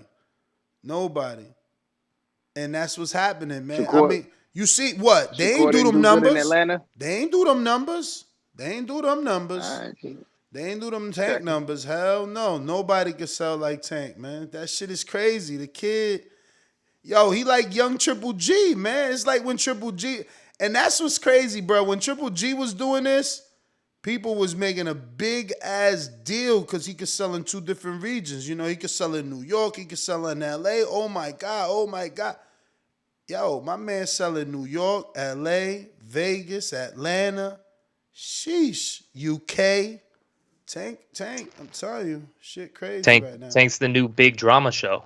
Except the pay-per-view. But again, if you consider Gennady as the example once again, he was doing 170 with B-level opponents or B-level celebrity opponents, right? Like Daniel Jacobs, you know, he's always had the story, but it's never really bubbled, you know. Gennady fought Curtis Stevens, you know, so he never really had that big name. And that's why when he did the Lemieux pay-per-view and the Jacobs, it was only 170. Right now, Tank ain't really got that big name. I thought that Leo was going to do more because Leo was a name in that, you know. But I guess the little guys, they just ain't selling units like that because, I thought Leo would do a little bit better. I'm sure they thought he would do a little bit better. Like he's a name in the sport. Like I had to tell somebody earlier today, they was trying to discredit Leo. It's like, man, he beat a prime Frampton, like not this Frampton that Jermall just beat. And yeah, it's just like, I don't know. The money ain't really there. How much was that? 225? Yeah, for Leo, yeah, 225 with Tank. Then 200. You know for what? Barrios. I'll tell you why, bro. Because that was a good fight. But again, my point that I always make about Tank, it's a fight that nobody asked for. You know what I mean? With Leo? Yeah. So that goes back to the point. It'd be interesting to see if with the right partner, he can with the right partner, he's moving units. Now, but is it like Canelo and GGG? You know, GGG was doing under 200,000 without Canelo, then boom, 1.2 with Canelo. Exactly. I think if they beef up the undercard a little bit with at least one good co-main, you know what I'm saying? That also helps too. I think a lot of times, the top guys, we just be combing through the undercard like with the maybes, like even and I do give the Keith Thurman Mario Barrios fight because Leo, we talking about Leo, right? Leo's on the undercard of this, right? So, I mean, I think Leo is a big enough name, and I think if you. Maybe at the time they thought he was a main event type of guy. Maybe he could get back there. I don't think so. But put somebody else on the undercard with Tank, and then I think that'll beef the numbers up by at least another $50,000. Yeah, definitely, man. That's one of the things that I feel like boxing definitely needs to do. I don't know if it's just that we're paying so much for the main event that it's hard to kind of beef up that undercard. But a lot of the times, man, the undercard slack a little bit. And then when we see those good undercard fights, it just makes for just a great event in general. So you said nobody asked for the Leo. Nobody asked for the Rolando Romero. So do you think that fight doesn't do well? Because I like that fight. I don't think it does well either. That's crazy. Yeah, I want that fight. I love that build up, and I wanted to see what that was going to look like. For Tank. The reason why, man, is because we have just a plethora of great opponents at lightweight. Lightweight is on fire right now, and people are saying, I think Tank's the top guy. I think Tank's the top guy. But in order to be the man, you have to beat the man. So we just want to see those fights happen. You know what I mean? Like, we saw a Leo pay-per-view nobody asked for. Mario Barrios pay-per-view nobody asked for. A Isaac Cruz fight nobody asked for that they still haven't released the pay-per-view numbers on. And now we're going to get a Rolando Romero fight that nobody asked for. At $74.99, if you're a boxing fan, that's $300 worth of your money that you're going to spend on fights that nobody asked for. And then you have to sit here and be frustrated defending your favorite fighter, saying, he's the best, he's the best, he's the best. Okay, well, let's see these fights happen. And I know it's not necessarily his fault entirely, but I feel like there's, you could do some public negotiations, put some pressure on Leonard, put some pressure on Floyd, and say, hey, I want these fights. I want that Lomachenko fight. Let's make it happen. I want that Garcia fight. Let's make that happen. This, post the story of, hey, we're sending out this contract. I mean, I just feel like there's stuff that you could do. There's more to be done, and I'm not seeing it. Yeah, I mean, we got to see what plays out. We got Mr. Steal Your Chin. Don't worry about the report. I got a true source, champ. Promise you the source is credible.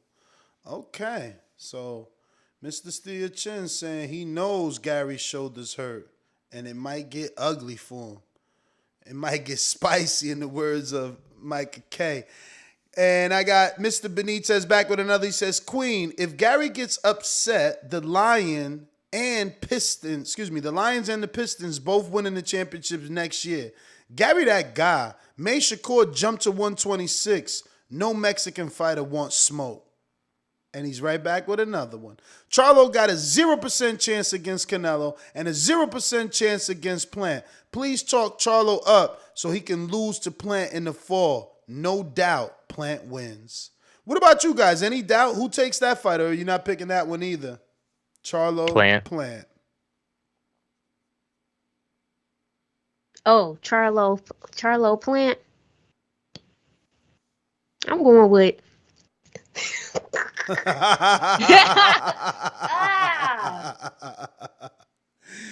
Hold on. Let me think about it for a second. King, Plant takes it. I will let you Yeah, go. what you need? You need a break? Go ahead. Take a towel. Take a knee. I'll help you out. Look. I like taking these, especially if it ain't came yet. Hey, look, I'm gonna tell you. I think in a particular order. I think if Charlo were to fight Plant now, I'm gonna go out on a limb and pick Charlo because I think that he would be like, "Yo, I gotta do this to fight Canelo. You coming? Depending on who Plant fought next, he'd be like, "Yo, you coming in off a loss? I gotta do them." Charlo's is emotional, man. It's like them the kind of dudes they cry before they fight you and shit. So I think that he'll go in there and just really try to take Plant head off. And he could do some things, if he got used to Plant's power or if he was able to time, and keep that jab or something, I think he could pull it out. And I think, confidence, it would have to be his confidence. I don't know if the rumors of him being back with Ronnie are true or not, but no, he's always been with Ronnie, right? Or that Jermall is with Derek. But still, if his confidence is there, because I think that's the thing with the Charlo still. They have to have confidence. They're very emotional guys. And, I would give it to Charlo if he fought Plant before Canelo. If he fought Canelo first, you know what I'm saying? Like, it's hard to tell what a cat going to do after he fight Canelo. Respectfully. I got a poll going, and it says Canelo versus Jermall Charlo. Who wins and why? 58% believe Canelo by KO. 21% Canelo by decision. 12% Charlo by KO. 8% Charlo by decision. Not that matters because it's boxing, so the small percentage always can end up on top with the right shot. But damn, that's a lot of people believe he's going to get the stoppage. I made it 148 thumbs up. Go ahead and hit that thumbs up button. It's going to help with the visibility of the show. It's going to put this particular episode in the eyes of other boxing fans, and maybe some other women will see that we talk boxing around here, and we have a lady co-host representing you, and even interviewed some fine women champions.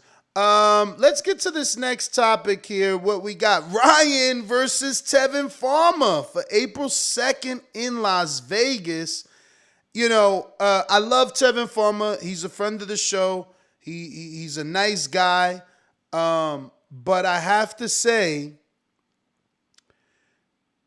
they are keeping Ryan away from punches. And I say that in no shape or form or any disrespect to Tevin, but they are keeping Ryan away from anything that resembles a puncher.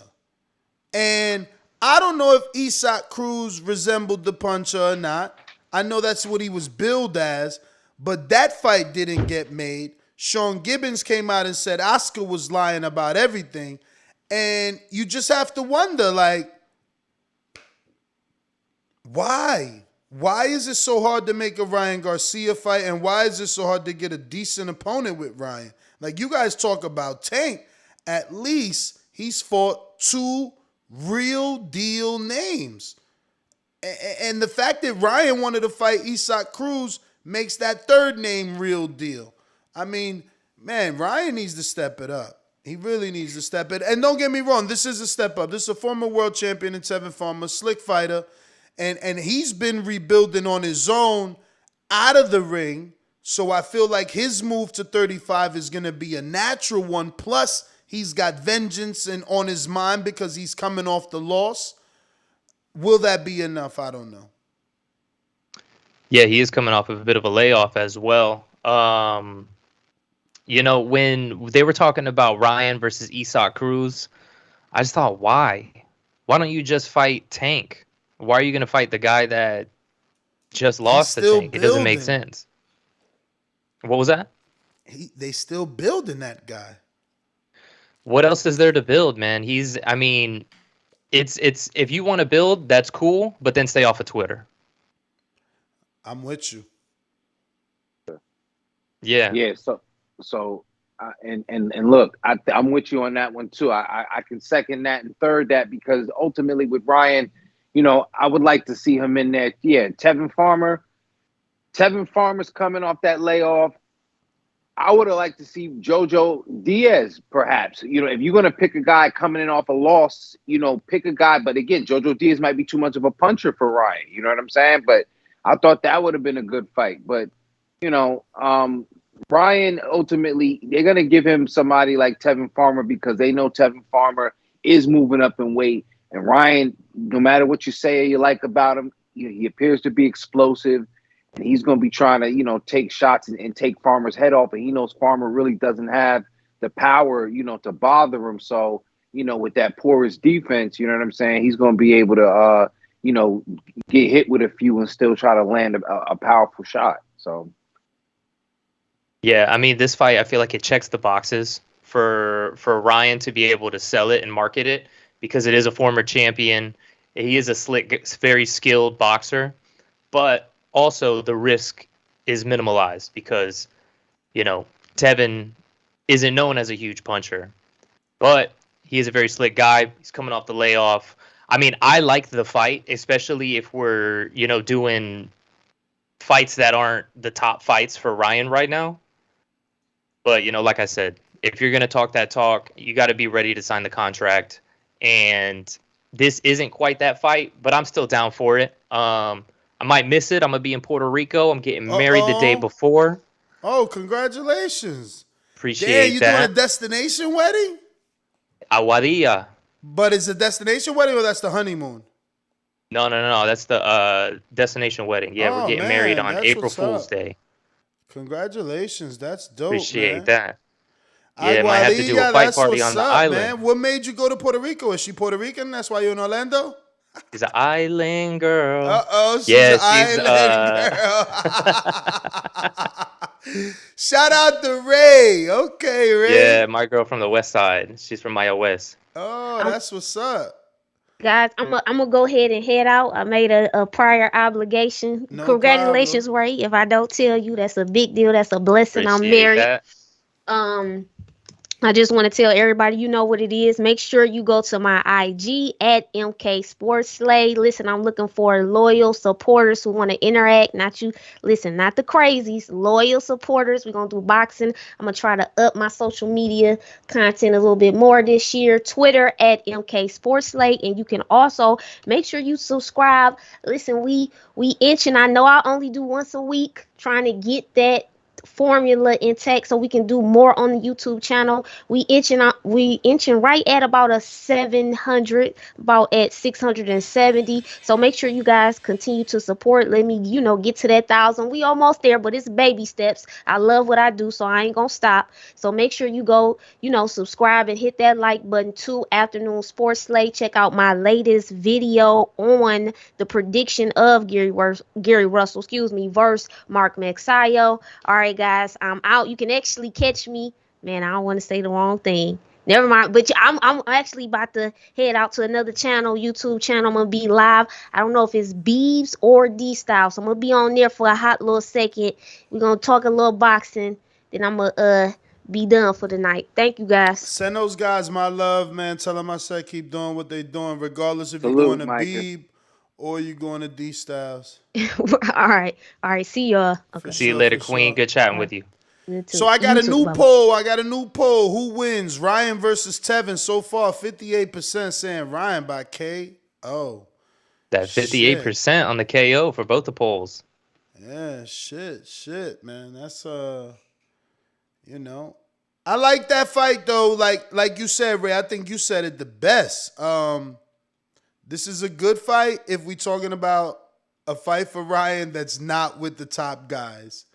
Tevin hasn't established himself at 35 yet. This would be that first fight. So, this is not a bad fight as long as, we know what it is and we know what it is, For Tevin, it's a big opportunity, though. This is a big opportunity for Tevin. I don't know. Can he capitalize, man? He's been like in his basement. I don't know if you guys follow him. He's been like in his basement. He converted it into a full-blown gym. That shit looks like a gym. And he's been gaining the weight and just putting in work. And I'm just wondering, some people say time off is good for you. I don't know. I know that we in boxing right away, you have a few months off, and it's ring rust, and is he good? Yeah, I mean, we'll see. I'm definitely a Farmer fan, man. I've been a Farmer fan, so it would, even if he wins the fight, I'm happy for him. You know what I mean? It's Yeah, definitely a huge opportunity. So he's gonna have to step up, and we'll see if he's there on that level, especially at 135 pounds. for sure, man. I think we got a few more super chats I gotta get to. Let me see here. Last stopped off at James Benitez. And he's back with another one. What? Wait, a few more. He says, it's actually Mr. Steal Your Chin. Is that number 3 for you? That certainly is. Time to ring the alarm.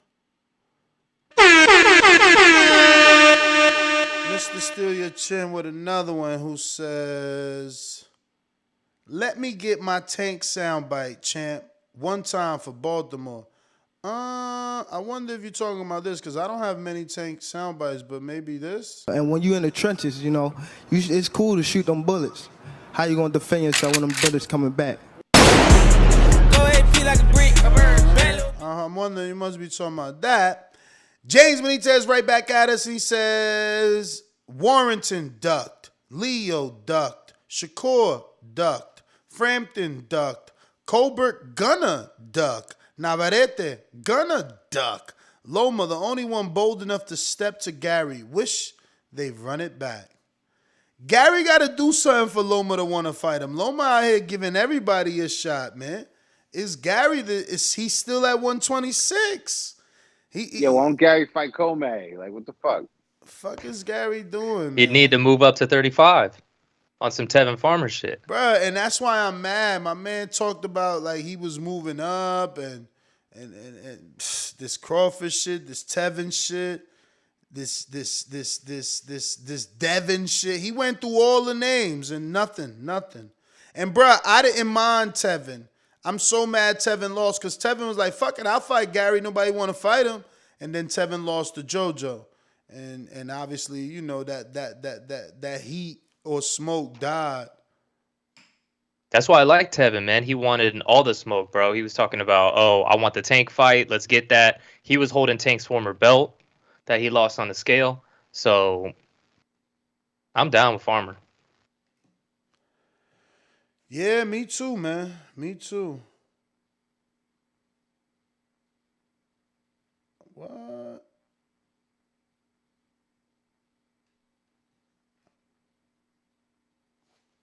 One thing I know about Tevin Farmer too, I know y'all say y'all seen him working out. Homeboy like a lot of video games, so I hope he prepared because this ain't a game out here. Ryan Garcia, you know what I'm saying? Again, I'm not promoting him, but if I'm gonna throw him under the bus, I gotta make sure, you know what I'm saying, I give him his proper due. And look, they say, you know, the little rumors a couple back, he wasn't really in the gym, and Eddie Reynoso was saying that he wasn't on point, whatever. So, you know, we got to hope that this is the Ryan that everybody thinks has that potential because, if Tevin Farmer's reputation, you know, currently as a guy that's grinding his way back to the top or grinding his way back to, you know, a certain position, move up and willing to take a chance. Shit, this guy got to show that he's willing to sustain. You know what I'm saying? Ryan, that is, because, you know, as we've all said, a lot of his action has been in the fucking Twitterverse. So, got to see, man. Yeah, man, that's what I'm saying. You know, when you watch Tank fight and then you start calling him out on Twitter and then your team's talking about, oh, we're looking to make the fight with the loser, it just is corny to me. Yeah, so you make the fight with the loser, right? Like, where you ever hear that? Like, oh, man, yeah, you know what? I'm going to fight the guy you just beat.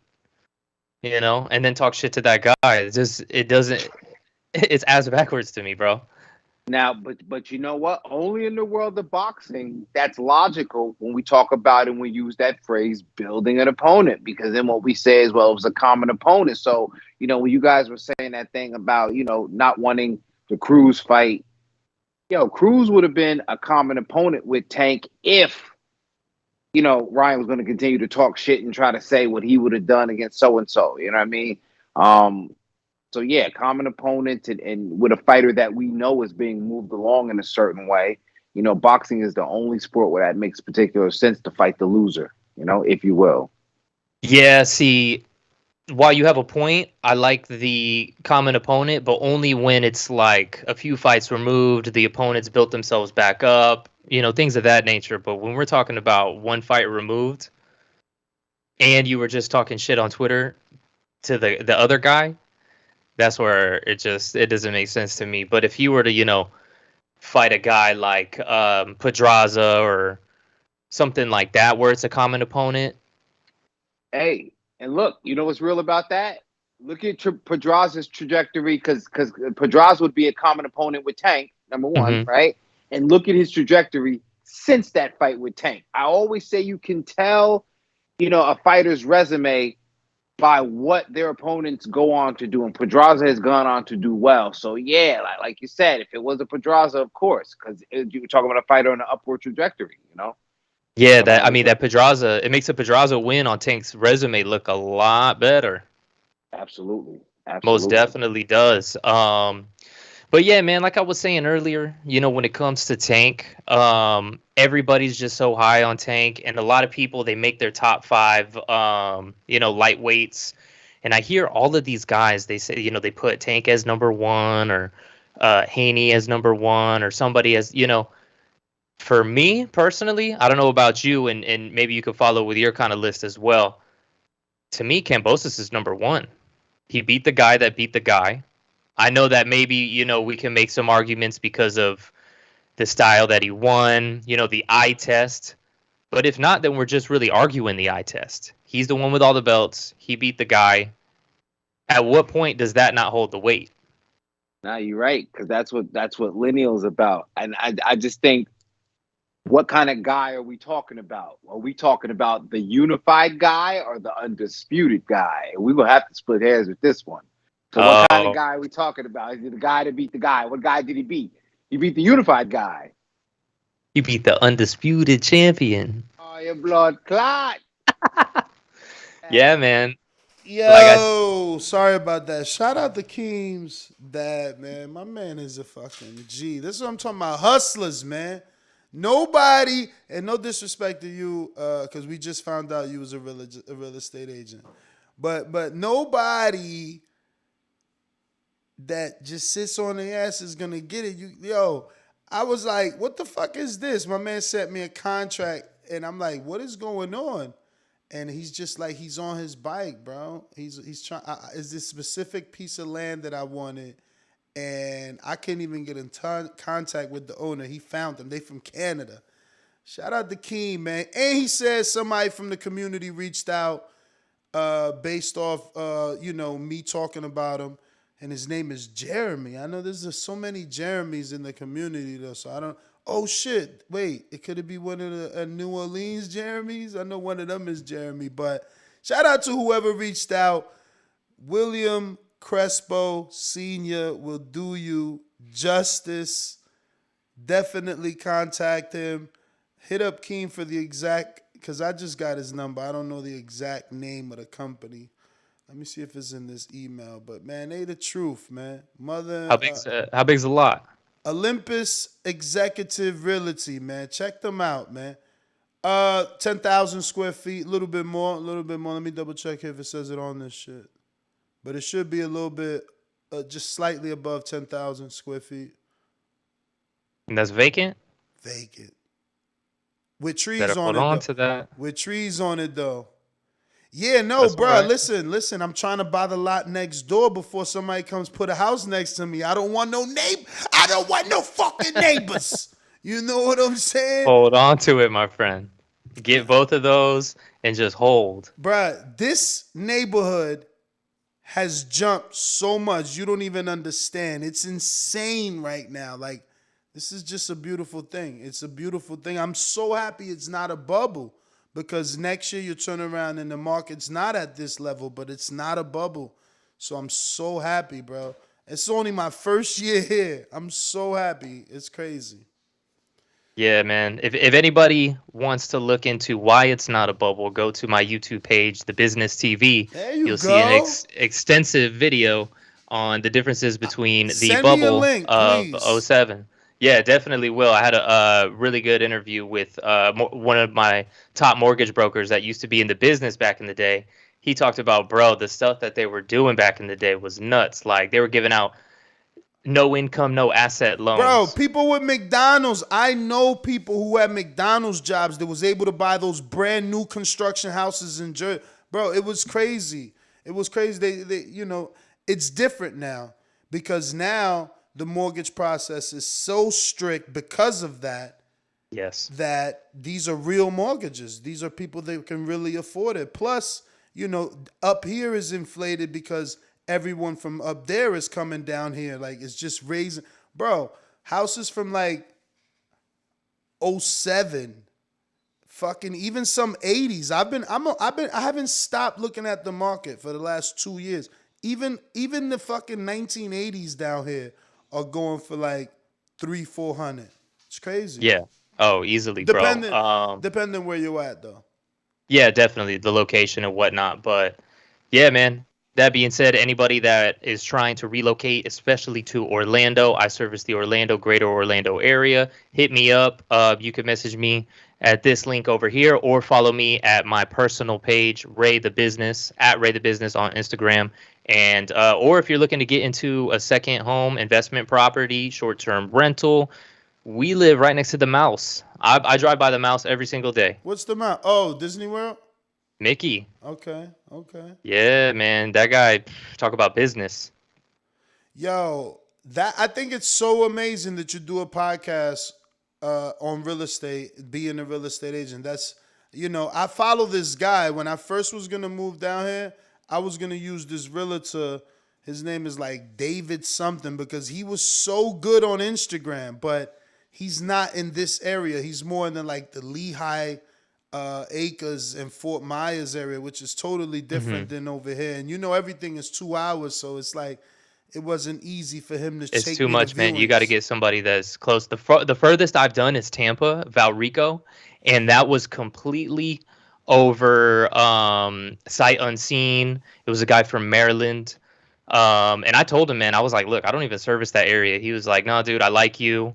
You can help me out. I ended up just getting a video walkthrough, and then I drove out there for the final walkthrough and the closing. And other than that, I'm not doing no deals in Tampa, I'll tell you that. Unless I move there, which that might happen in the future. And that's why Keem's family is the truth, bro.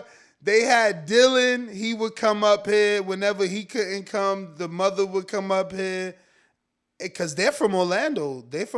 But I wanted to be on this side. I don't know how y'all deal with I-4. Y'all tripping. I didn't come. I drive on it every day, my friend. Bro, that's sick. Dude, I think it's like the most dangerous interstate.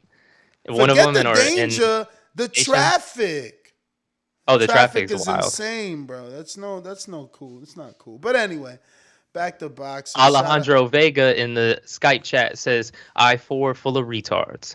Yeah, bro. Yeah. Bro. It's crazy. But once again, shout out to Keem's dad. And,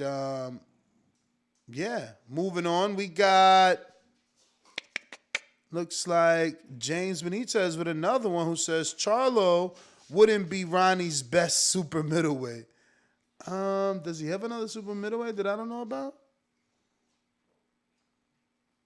Not that I'm aware. I know. Mad Bet 100 Kansas City says Plant is quitter. Charlo stops Plant. Plant quit to ask Canelo. I'm good, right? Then gets stopped. He should be punching, not axing. MEZBX. Shout out to Mad Bet.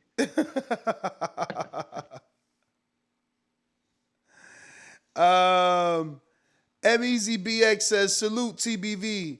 This is how Golden Boy gets down. They still build in Munguia, which is Jaime fighting next. I guess he meant to say who is Jaime fighting next, which is Demetrius Ballard, undefeated Big Meech. And he says, not surprised by Ryan's next fight. Yeah, I mean, listen, when you got to capitalize on these guys, you're paying them all this money on the come up.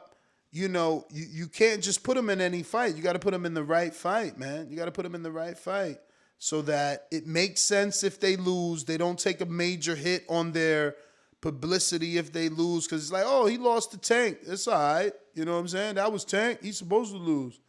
So, Yeah, I mean, when it comes to Oscar, just I mean, I'll reverse it back to 2015 when he's on. I don't know if it was ESPN or what. They're asking him about, oh, we're gonna see Canelo versus Triple G. He just straight up said, we need to let that fight marinate. I'm like, David Morrell is the one that's trained by Ronnie. that makes sense. Yeah.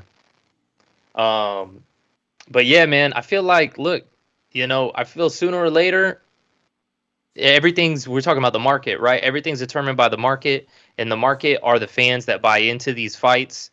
And like I said with the Tank example, they tried to sell us a third fight that nobody asked for, and there's a reason why they're not releasing the numbers. There's only so much that you could stretch your fans to, and I think we might see something similar with the Keith Thurman pay-per-view coming up. Yeah, man. I don't know, man. Them pay-per-view numbers. Keith taking this fight is so bad of a move, bro. So bad. Somebody called into the show, I want to say like maybe a month ago, a couple weeks ago, and he said that he feels that this move for Keith doing the pay-per-view is a career suicide. It might be, bro. Like I might agree with now that. you're gonna be in comparison with Tank on performance, Tank on knockout, Tank on pay-per-view numbers. And then from there, the next, even if you win, once you go into a fight with, you're going to try to negotiate a fight with Earl Spence and then negotiate your split. What are they going to look at? Okay, let's see how much units you moved on the last fight. Mm-hmm. And it's going to be abysmal. Ass. Abysmal. We got Matt Benn, 100, Kansas City. Is that number Tress? Yes, it is. Yes, it is. Time to ring the alarm. Mad Bench, shout out to you for the 3 super chats. He said, Farmer makes Ryan look like a nutcase. Are you trying to say Farmer beats Ryan? You're in the low percentile. Jaime Nieto, hope Canelo fights Charlo to shut up all the haters that say he won't fight Charlo, and after he beats him, all the haters will have excuses. Agreed. That's yeah, part 100. of the sport, man. They did it to Floyd. Jaime Nieto says, after Canelo beats Charlo, they're going to come up with the next guy Canelo is ducking. Hand, palm on face emoji. They're going to keep moving the goalposts. Again, they did that to Floyd. We got Texas Bulldog Boxing. How many unified champions does Dev have to call out? I mean, does he mean Dev like Devin Haney? And he only got one unified champion. Oh, how many? Okay. I figured it out. How many unified champions does Devin have to call out? I get it. You're saying, I get it. We get you now. We figured it out. My Gene Bear back chat, what up? Shout out to TBV for getting me past these. Okay, this must be like young guy abbreviations. What's FN? No help? PP? Like fucking. Like okay. effing, Okay, and what's PP plus D? That I don't know. Too old. And work don't start with a P. What in the fuck did he put PP plus D 2 gloves emojis? I don't know. But shout out to my Jimbe. Jesse Quesada. Maul has only fought and beat one active champ his entire career. After Plant got that Nello pay, he want that pay-per-view money. Maul versus Plant, Charlo versus Benavidez, before Nello. All right. So he wants Maul to do something. I get it, man. But the thing is, what did Yeardom do? What did Fielding do? You know? What did Keller Plant do? He had a title. Exactly. Like, he had a leverage. No one really did anything, bro. They just got picked, man. They just got picked. Really? Yeah, I mean, I would say that Yildirim didn't really get picked. He was forced. I don't know that he was forced. He got picked because he was who Canelo had to fight to get the belt, and Canelo picked to, he chose to take that belt. But I mean, it's the same difference, man. The point is, you don't get to force a Canelo shot. He chooses you. Yeah. Jaime Nieto with the number 3. Shout out to you, champ. I also got Plant beating Charlo. I would love that fight after the Canelo fight. All right, so we got a lot of news and notes, but I want to open up these phone lines. We got a lot of callers, so we're going to just run through some of these news and notes. We'll slap in this Tony Yoka because it's more of a news than a topic. But I don't know if you guys know that Martin Bakole is trying to block this fight with Filip Hrgovic and Tony Yoka. Bakole and Yoka had a contract to fight. It got postponed and eventually put off because of COVID, but they're saying that the contract is still valid, and they're trying to force the IBF not to allow that or to make it Yoka versus, Bakole or Bakole versus Hrgovic. But what's your guys' thoughts? Yeah, I mean, Bakole's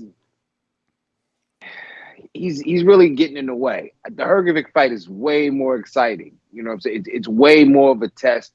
Hrgovic, he reminds me of a modern day Galata or Francois Botha, just kind of like a brawly, burly kind of guy. He's going to make it rough in there, get a little dangerous if you feel like he can, and kind of push the boundaries. And Yoka could use that kind of test. Bakole is one of them kind of guys. Is like, he's going to try to make it difficult. But if Yoka hits him good enough and right enough, it's not that it may be an early night, but it could be definitely a boring night. So I would hate for Bakole to force his way, but that's that man's right. You know what I'm saying? So this is what, like a Mick Jr. version of Wilder. You know what I'm saying? You got the arbitration in place. I don't know. A Mick Jr. Yo, they don't even have those no more. I remember that shit. Oh man, Ray, what about you? You care about this news? I mean, I agree with King. I like Yoka. I think that Hrgovic fight's good, but either way, we'll see what happens. But yeah, it's pretty much the same situation, right? And then we'll find out. They take it to arbitration. Whatever sort of contract dispute they want to do, and get it settled. Didn't you said something about the IBF was getting involved? Yeah, Daryl Peoples tells ESPN that a ruling is coming, so he might settle it. Yeah, we'll see what happens with that. Personally, I'm not a big fan of the IBF. I mean, even the other day on your show, your guy Cody kind of shed some light on that a little bit. And as a Canelo fan, ever since they really threw a wrench, yeah, they tried to say, oh, you need to fight Derevyanchenko coming off of a loss in the course of like 2 months, or else we're going to strip you. And then that really took away Canelo's shot at undisputed at 160, because all of these boo-boo fans would have most likely got that fight as well. It was right there. Yeah, man. I agree.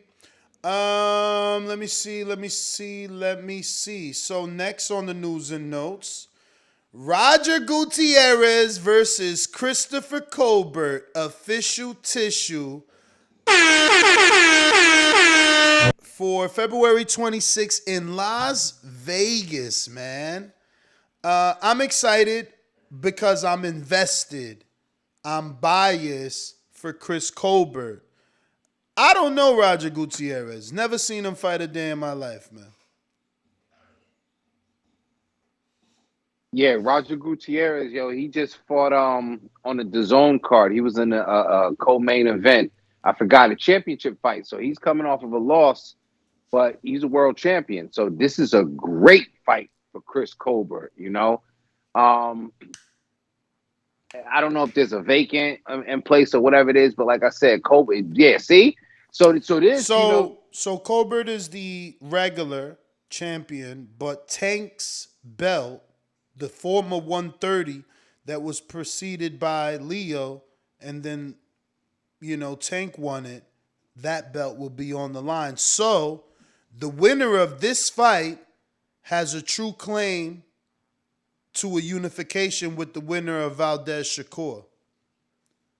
Beautiful. And that's beautiful. That's come on now. So yeah, and again, Gutierrez is a very game opponent.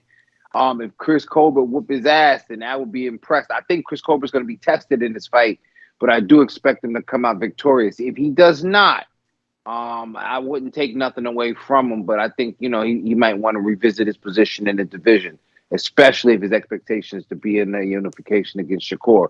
But definitely a great fight. Definitely a great fight. Yo, he got to show out, man. He got to show out. I'm happy for him. It's a Las Vegas. I don't know if he's main eventing, but remember when he was on this show before it got crazy with Shakur, he was saying that he was supposed to fight Gary, and then the WBA threw this monkey wrench. So Gary was going to already move up and fight him because he wasn't going down to fight Gary. So that Gary fight might still be there. He wanted the Gary smoke. He talked about Gary. That's a good name for him on the PBC side. I wish him nothing but the best. I hope this goes right. I hate that they got Roger Gutierrez billed first instead of Chris Colbert. So we going to beat you out that A side. Riding with Mons, man. It's my mans in them. We riding with him, man. Hopefully he get this win. And, yeah, man, he do his thing because he's so young. He's got so much ahead of him. So next up is this big Eddie Hearn conversation we about to have, bro. Jeez, we got to try and speed it up, obviously, so we can get to the many callers. But Eddie Hearn makes offers to everybody, guys. Hearn's made an offer, a very big offer to Anthony Yarde so that he could fight Joshua Buatsi, who's trained by Virgil Hunter. So we'll stop there and before we go into the next one. What do you think about that fight? I love that fight. It's an old fight that was there when Yarde was undefeated. They've been trying to make this fight. They've been trying to make Yarde Buatsi, man. Yarde don't never be beat for these domestic guys. And I'll say this, Yarde, or rather Tunde Ajayi is already out here talking about how Yarde will beat Joe Smith Jr., and he's highly ranked again in the WBO. He might end up getting that mandatory position next year, if not sooner because of politics. That being said, Hearn's made a very big offer to Yarde to fight Buatsi. I would jump on it if I'm Yarde. Buatsi still ain't been on that level. Yarde fought Kovalev and Lyndon Arthur. Buatsi ain't done nothing like that. Yeah, I'm with it. I'm definitely back on the Yarde train since, he got that win back. And I'm interested to see what he does with his career. Yeah, and Buatsi, I like Buatsi, but like you said, that's, Yarde's been on a different level. And I don't think he's ready. And he came back and avenged his loss to Arthur. You know what I'm saying? I bet you he would love to avenge his loss against Kovalev if given the opportunity. So for him to get to Buatsi, he's not going to jeopardize that. So I think he's going to be, in proper position as far as his training. And, if the money's right, you got to get that check, man. Eddie's got some bags, man. Eduardo Hearn. For sure, for sure. Shout out to Brianna. I see you in the chat. I remember we met in Vegas. She's been on Fred's show. And just knows her boxing, bro. Knows her boxing, man. Shout out to the 7%. We growing out here. Appreciate you tuning in. Let me see. We are on news and notes, right? So we got some more to get to. All right. So Eddie made an offer to Hooker. Maurice Hooker, former champion. Who's he got losses now to? Jose Ramirez and Virgil Ortiz. So he made an offer to Maurice Hooker, former IBF champion, for Conor Benn. I don't mind that fight. It's a decent fight. Yeah, I don't mind that either. They're billing Conor Benn, for what he is right now. They're not moving him too quickly, which is good.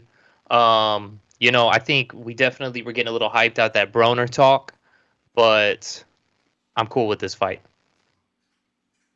For sure, man. I'll definitely take the Hooker fight. Then he's. I would like to think that he has a lot of options, and if Hooker's one of them, I hope it would be a stateside fight. That's the thing. I know we had him on the show, and I got to go back and listen to it. But I think that fight would be good to do stateside. But knowing Eddie, they might try to bring him to the Garden out in the summertime or some shit. Spring. Yeah, man. Brianna, when you coming on the show, man? Because you too popular on Instagram. You barely answer, man. When you coming on the show? All right. So what's the next offer that Eddie made here? Let me see. Eddie made, this is a good one. Eddie made an offer to Craig Richards for Joshua Buatsi, just in case Anthony Yarde doesn't want the smoke. I like Richards. Isn't his nickname the Sniper? Or am I wrong? Nah. Lerone Richards is the Sniper.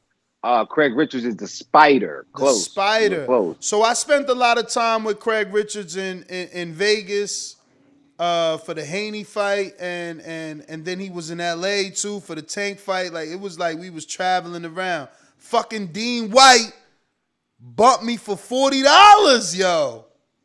Bruh, yo. I was like, bruh, like, we not kids. You want some UK shit? Like, give me my $40, bruh. Like, how you guys, like, you out here with Louis little clutch bags and shit. Like, you got me, yo, give me my 40. He never gave me my 40. He played. Gotta pay up. He played me, yo. But Richards did good in the Bivol fight.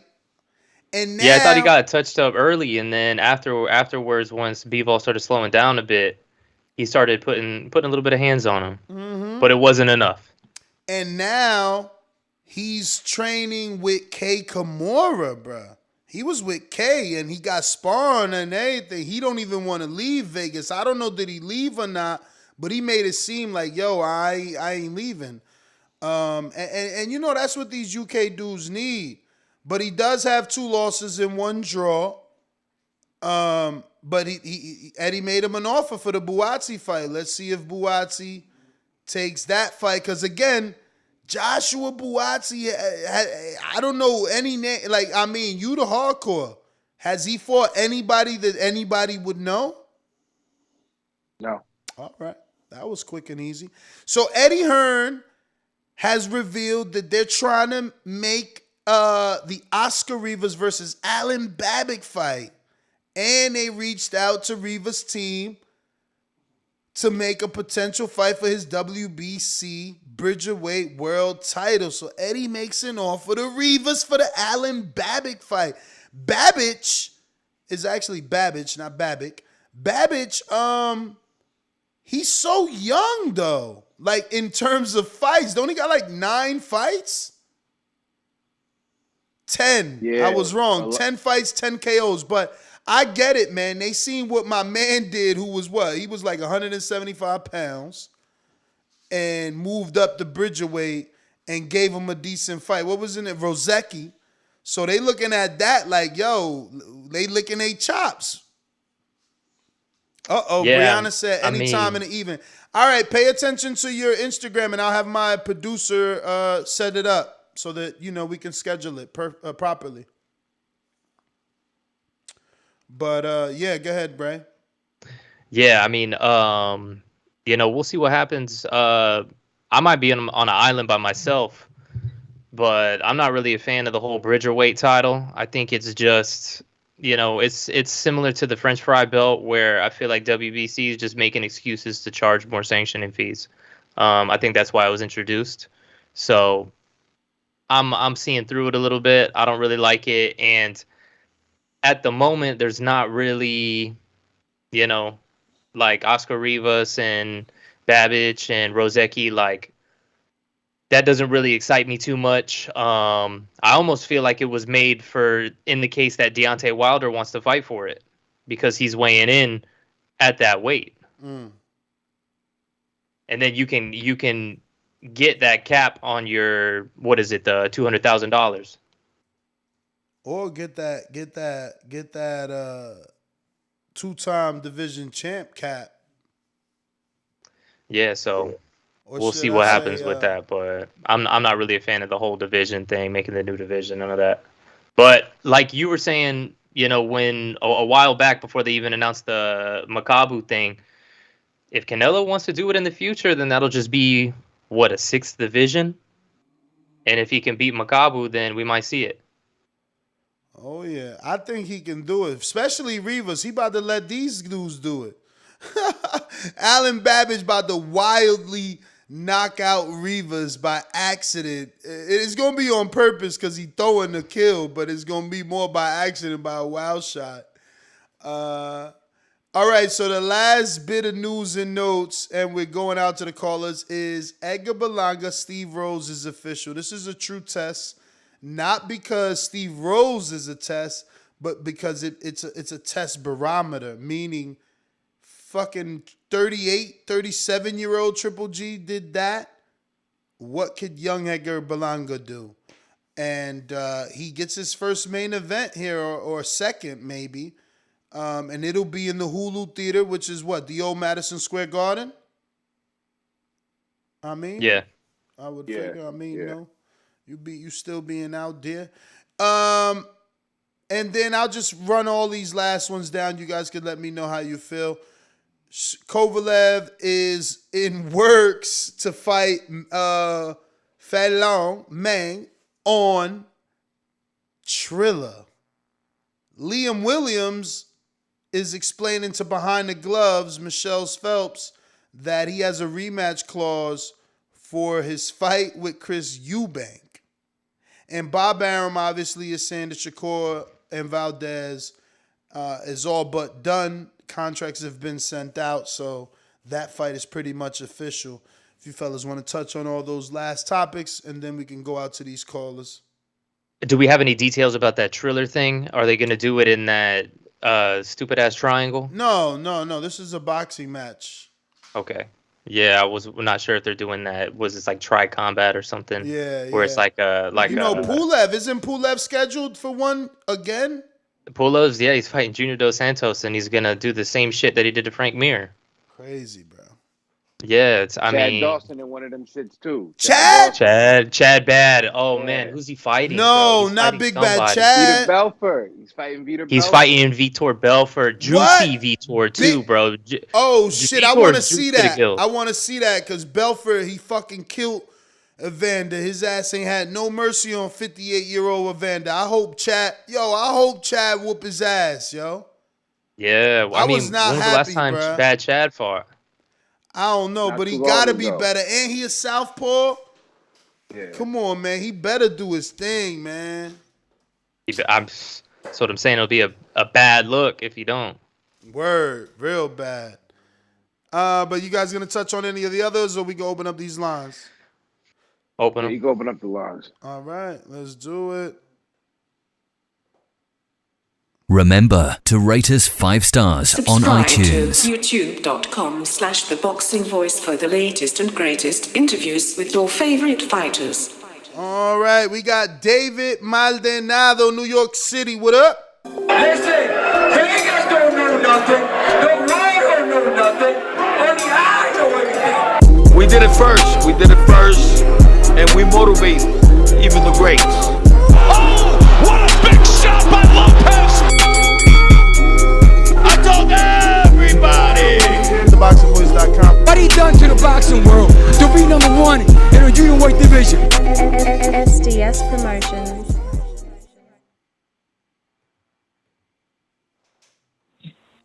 Yo, Nestor Gibbs, what's good, homie? What up, yo?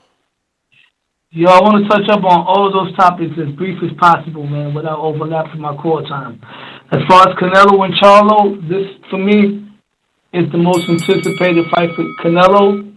Out of all the fighters that's there for him to fight, man, I can't wait for that. I'm going to call some upsets, man. Edgar Berlanga versus Steve Rhodes. I got Steve Rhodes by 9th round TKO, man. Edgar Berlanga is not convincing to me. He's too much partying. Steve Rhodes, I was watching his fight the other day with Triple G. He was putting hands on Triple G before he got clipped. I got Steve Rhodes for the upset. Now, my guy, my North Philly brethren, Tevin Farmer, I'm going to pick him for Ryan, but I got a feeling that they're going to rob him. But I think he's going to outbox Ryan Garcia. He might get clipped and dropped in the fight, but I think that he's going to get robbed. But I'm picking him to win, man, because I'm rooting for him. He's more skilled, but I think they're going to rob him. But he's going to take Ryan Garcia to school. Ryan Garcia never fought anybody with the skill level of Tevin Farmer. People forget, Tevin Farmer was calling out Tank Davis. That was his nemesis. And he wasn't scared of all that gangster talk that Tank was doing with Rolly. He couldn't do that with Tevin Farmer, man. Tevin Farmer wanted all that smoke. And I hope that the new weight class of 135, Tevin Farmer could perform better, because he looked shaky when he fought Jojo Diaz. One more fight that we're talking about. Who else? Who else is lined up to fight, man? What else is good news?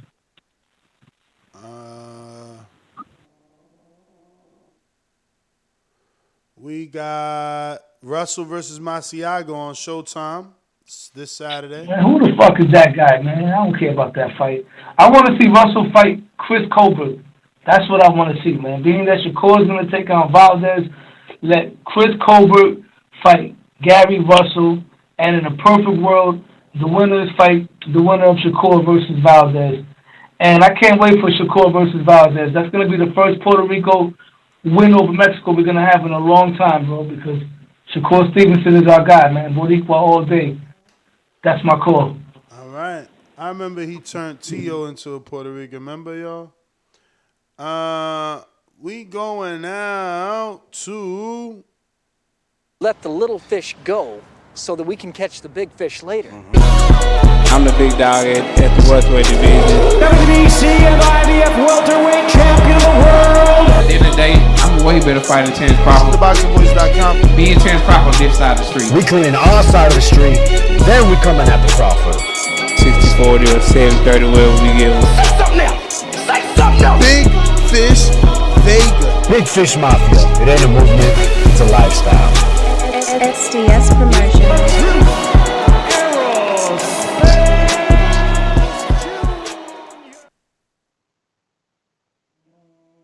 Good evening, and shout out to Brandon Lentz with the intro, man. It's much appreciated. I love it. So SDS Promotions, man, much appreciation. So I'm a little tired, just left the gym. I hope Charlo signed either of those fights. Definitely would like the Canelo fight over the Plant, but either of those are good. I feel bad for Tevin Farmer, man, coming off like a 2-year layoff almost, and he's got to get Ryan. I just don't see what he really could do in that fight with him being off for so long. I'm sorry, man. I'm tired. I ain't got nothing else, man. Appreciate you. All right, we going out to Steve in Chicago. My town up in K-Town. Hey, Daddy, this a dollar beat. I drink soda, I eat pizza, I hang out with chicks all day. These fighters still can't beat me. They fighting every day, they in the gym every day. Just give me 6 weeks, and I got it. BoxingVoice.com.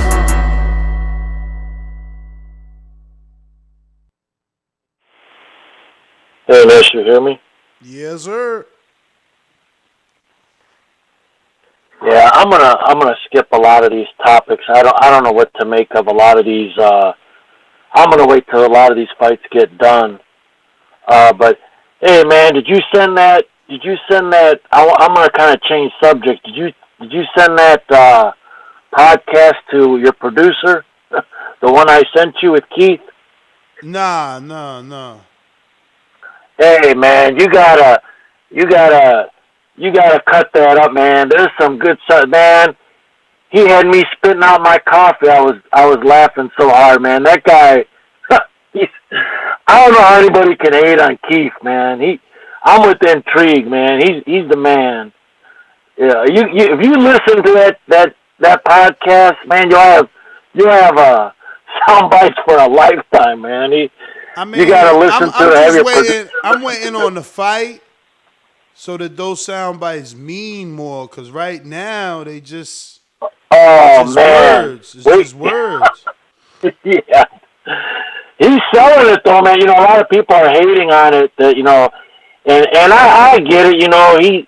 He ain't fought nobody. It really shouldn't be paper, but man, he's gonna sell the shit out of it. And you know what, Fox?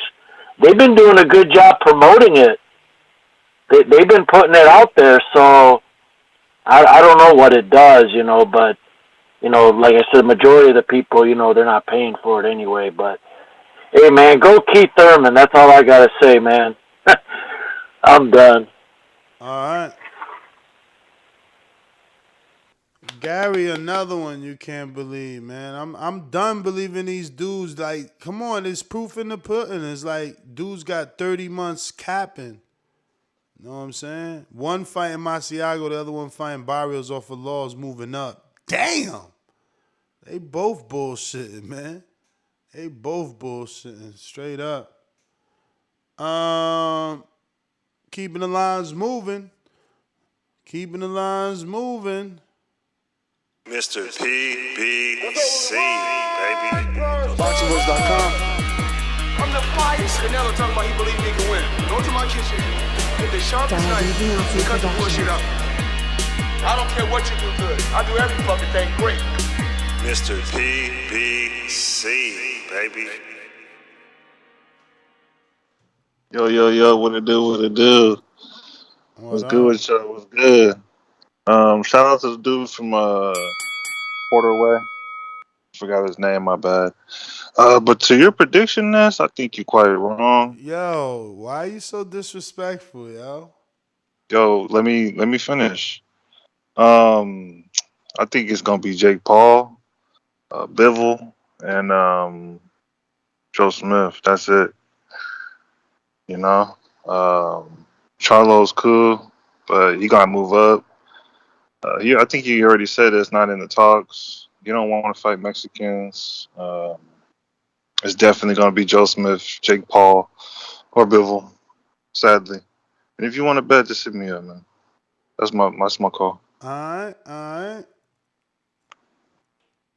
Going out to Cincy. Hello, ladies. Anybody that knows me know I've been a player, whether it was in Alabama, Ohio, or anywhere around the globe. TheBoxingVoice.com. I've been smashing Telly Swifts, man. I didn't have to become a millionaire to get that caliber of woman. One of the people's choices, one of the fans' favorites, a guy that can galvanize this crowd, such as myself. He's too ugly to be the world champ. The world champ should be pretty like me. The AJ of trucking. Whoop! Yep, Brandon in Cincinnati. SDS Promotions.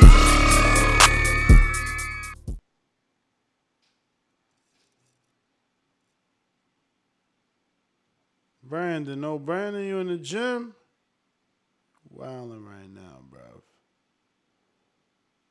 You wilding right now. You dropping the ball, man. So you hating? I'm that guy. What you want to bet on? Bet 100,000 on that. Let's bet $1 million. You getting that money, right? Easy. You can bet $1 million easy. And I for the bread. When I him, y'all gonna say he was too weak on my life. Okay, bow down, bitches. I'm about to handle business. I'ma teach you all a lesson. This'll only take a minute. Got a part and all this passion in my blood. Niggas hating just because. Think about it. Everybody love Bud. J-Mac, where you at? All these niggas hating on me. Shit is whack. So official when it go to check the stats. Hey, I'm out here trying to get it. Ness, I only got a minute. Get ready for the back attack.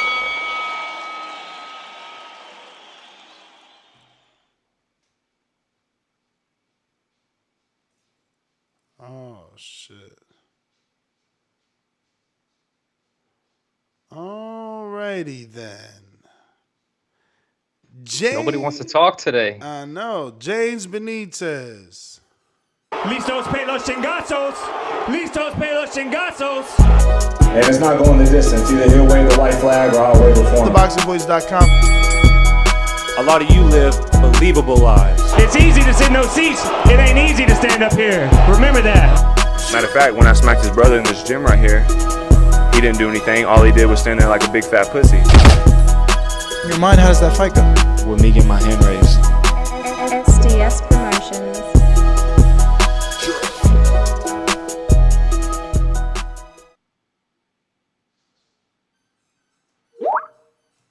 Hello, Ness. Yo. Yeah. Yo, man. Hey, good show tonight, man. Shout out to Alicia Baumgartner for coming on to the show, man. Wish her much success. You got some good topics you was throwing out there, man. So I'm gonna go ahead and get to it. Charlo with the little Instagram post or whatever with the signed signature. Man, there's no way in hell he signed up to fight no Canelo, man. Or man, let's be real. Let me tell you all the people who Charlo probably wouldn't fight, man. He definitely wouldn't fight no Darrell coming off of possible KO of the year. He wouldn't fight Tyrone Davis for actually having the nuts to step in the ring with David Benavidez. Shit, you probably had to put him in the ring with maybe a Mike Lee or some shit like that as his first step up fight in 168. I'm gonna be honest, man. I don't believe he has the testicular fortitude to actually step in the ring with Plant or damn Canelo. That's all cap, man. You just got to keep on these fans that's here on this TBV show, man. They must be the only ones that truly believe in Charlo. But you got to think though, damn, you got about 130 thousand subscribers. I doubt that all these so-called subscribers that you even have, man, even bought the Charlo fight, man. So they must not really believe in him either. Now on to Gary Russell, man. He's an elite fighter. He got pound-for-pound talent. There's no way in hell he's going to lose, even with a suspect or a fake news shoulder injury, man. He's going to put on a showcase this upcoming weekend, man, and your boy Chris Colbert ain't never going to say his name again.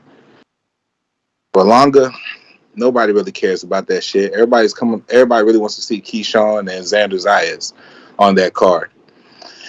And Ness, man, I wonder if Keyshawn gonna get on that card. I wonder. Where's he from? Where's he from? Isn't he from Maryland? He's from VA. Oh, okay, yeah. I guess that makes sense. His peoples could drive and yeah. Definitely, man. So that Mike Lee line was funny because Mike Lee fought Plant though. Yeah, I know.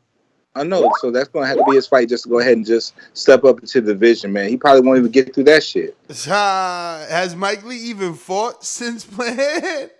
Who the fuck cares? You know what I'm saying? Who the fuck cares, man? Let's be real. Like, man, ain't nobody buying that shit with Charlo, man. He's just, man. Look, he won't even be the look. Even if he step up in weight, man, you think he's a better super? You think he'll be a better super middleweight than David Morrell? Morrell ain't been in the fights that Charlo been in. Come on, man. It's just the truth, man. The biggest name is Alantez Fox, and I fuck with Fox, man. That's my man's. You know what you see, and how you do your boy. Who, Fox? Yeah, and how Morrell do your boy. Bruh, he getting Fox after Boo Boo beat him. Come on, man. Come on, stop. Liam Williams beat him. Like, how many people beat him? Come on, man.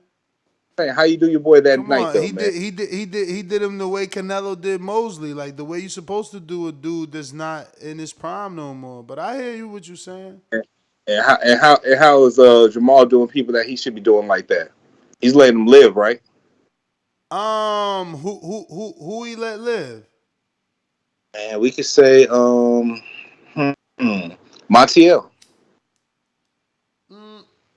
He's getting touched up by him. Come on, man. He let him live. He won every round, though. He let him live. Come on, man.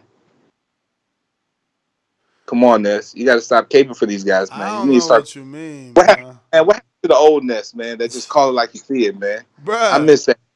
What is you talking about? Like, you trying to make Charlo out to be some bum. You said Mike Lee. He probably can't get through Mike Lee. You the one want me to say some craziness.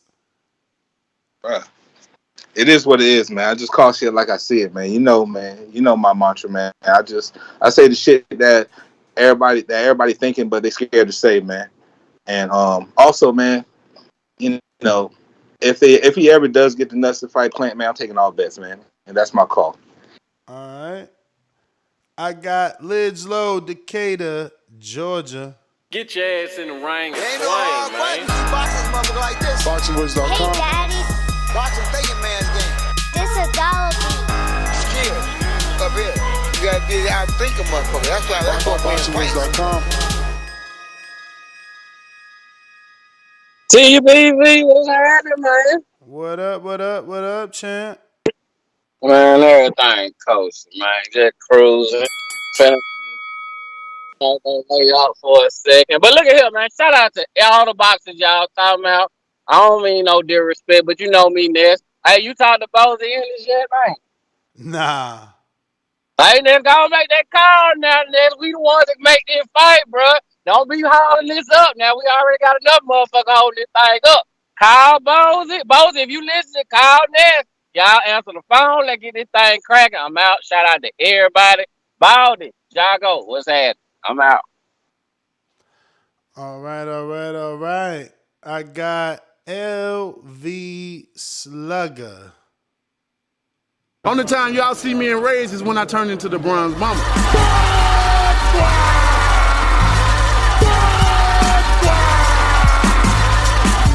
I want a body, and he gonna be the body. The ambulance better be ready, the medical better be ready, the referee better be ready. They better have that towel to be able to throw it in. SDS Promotions. I'll be right. LV Slugger.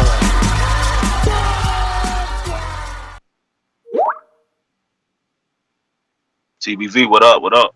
How it sound? Straight. Yes, sir. Let's get to Russell, man, this weekend. You know, I'm excited to see. Been out the ring about 2 years. I want to see how he look. You know what I'm saying? Especially with the news coming out with him having an injury. You know, and the situation with his father. You know, his father wasn't able to, train with him, so he's really been training himself. So I mean, I think this fight may be closer than what people think, man. This weekend, I remember seeing Buddy on the Pacquiao Ugas undercard. He had a little adversity he had to go through, and he was able to get the knockout. So I mean, Buddy definitely coming to fight. A little Pacquiao prodigy, you know what I'm saying? So let's see if he gonna, get the job done. But I do think Gary is gonna eventually get the win, man. I think he still got great boxing to him, so I think he'll eventually get the win, man. But I think it's gonna be closer than what people may think. On the Jermall Charlo tip, I'm that out of all the Canelo, we all know Canelo, the big star in boxing. He chooses and picks who he want to fight. And like I said before, I really have no problem who he picked next. But out of all the opponents he could pick, Charlo is definitely the one I want him to fight. I really do think this is his, like I said before, his African American nemesis, especially with him being the same age and just coming up around the same weight classes. We all know what happened at 160 with the franchise, so it's definitely a fight that I want to see. And I think Jermall just been comfortable with the competition he been fighting and just been fighting down to it. So I think the Canelo fight, he gonna come with it, and it's gonna be closer than what people may think, man. So hopefully Canelo pick Charlo and we can get that fight. What else? Ryan Garcia, man. That's Ryan Garcia. Like, I believe in when they set the date. You know what I'm saying? With that Ryan Garcia, they've been having a lot of names. Golden Boy, they got a lot of names they been putting out there, and no fights been made. So, I mean, I just believe that when they make the date, hopefully it is. Tevin Farmer has been out the ring a little while, so I think that'll be a good fight, man, for Ryan to come back on. But my thing with Ryan, man, is just crazy how these other guys in his division, they out here active and, they fighting and they show a little vulnerability in a fight. He on Twitter talking about what he could have, should have did. You know what I'm saying? So my advice to him is just hop off Twitter, get in that lab, and get your mind right, man. So hopefully, he can get back and be one of the top names at 135, man. But and also on the Hrgovic and what his name, Hrgovic and Yoka. I was looking forward to that. That's one of them heavyweight bouts, man. One of these dudes trying to make a claim in the heavyweight division. Contenders coming up. And, somebody was gonna have to go. So I was really looking forward to that. But it seemed like the business of boxing always does something to ruin, these type of fights, man. So hopefully they can still get the fight done. And, I do want to see that, man. Hrgovic versus Yoka. And Chris Colbert, Gutierrez, whatever. I think that's gonna be close to what people may think, but I do think Chris Colbert has the boxing capability to, still get the win. So I definitely be looking forward to that one. And I believe that's all y'all topics, man. But shout out Alicia Baumgartner. That was definitely a good interview. She's definitely a beast in that ring. And that baby outside that motherfucker. So, you know what I'm saying? Continue to her. Much success to her. And that's about it, ain't it? That's about all. I hit on all the topics, ain't it? Pretty much. I don't think you hit on the Eddie offers, but But the Yarde and shit, like, yeah, Yarde, he definitely did his thing in his last fight. I wasn't expecting a knockout. But he definitely looked good. So I mean, I thought he was gonna try to get that Joe Smith fight. I thought he was the man though, but I wouldn't mind seeing him fight Buatsi, just to stay active or whatever. But yeah, man. Hopefully, he get back in the ring sometime this year. But yeah, that's all I read. Oh, let me say about Edgar Berlanga and all that stuff coming up. I think that's gonna be a good little fight. I think that might be an upset, man, for real, from what we've been seeing from Berlanga recently.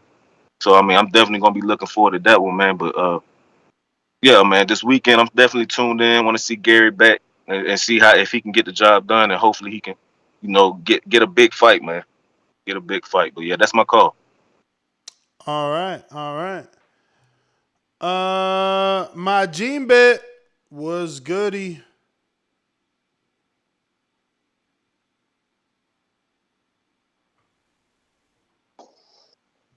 I hear you. You hear me? I don't really got much to say, man. I mean, I would like Canelo and Charlo to finally get it over and done with. I do believe it's a 50-50 fight.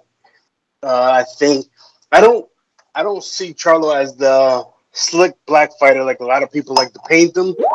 I think Jacobs is slicker than he is. He's kind of more of a plodding, powerful type of boxer puncher than really a slick defensive fighter. But at the end of the day, I just want to see it get done and over with. Let the best man win. I'm still picking Canelo, obviously. But I wouldn't mind seeing the plant fight either. On to the Eddie. I've always said Eddie, to me, right now is the best promoter. He is, I don't want to say that he's working with everybody, but he tries to work with everybody. And he does his job. He's out in the media. He's out on social media. He's trying to get his guys to fight. Even Boo Boo, which, for whatever reason it might be, he hasn't been able to do so. He's at least trying to get him to fight. Speaking of which, I told you that they're ducking Johnny back. Now it's some bullshit about COVID and that, delaying the purse bid. Bullshit. Eddie's doing something on the back end. They're ducking Johnny back. If that fight happens, I'm taking all bets. Johnny back knocks him out 8th or 10th round. I think Johnny Beck is the boogeyman at 160. That's my opinion. I like the guy. But yeah, that's really all I got. And good looking for getting me past these fucking PPNDs. I appreciate it, brother. What the fuck is a PPND? Past performance and discussion. That's for all my direct reports. All right. Work bullshit. All right. Well, glad we can help with that. Let me see here. Intrigue the Incredible. You better not duck me, son. You better not duck me, son. One time. Keith Thurman, since the age of 7, has only had one job in life, and that's boxing. One time.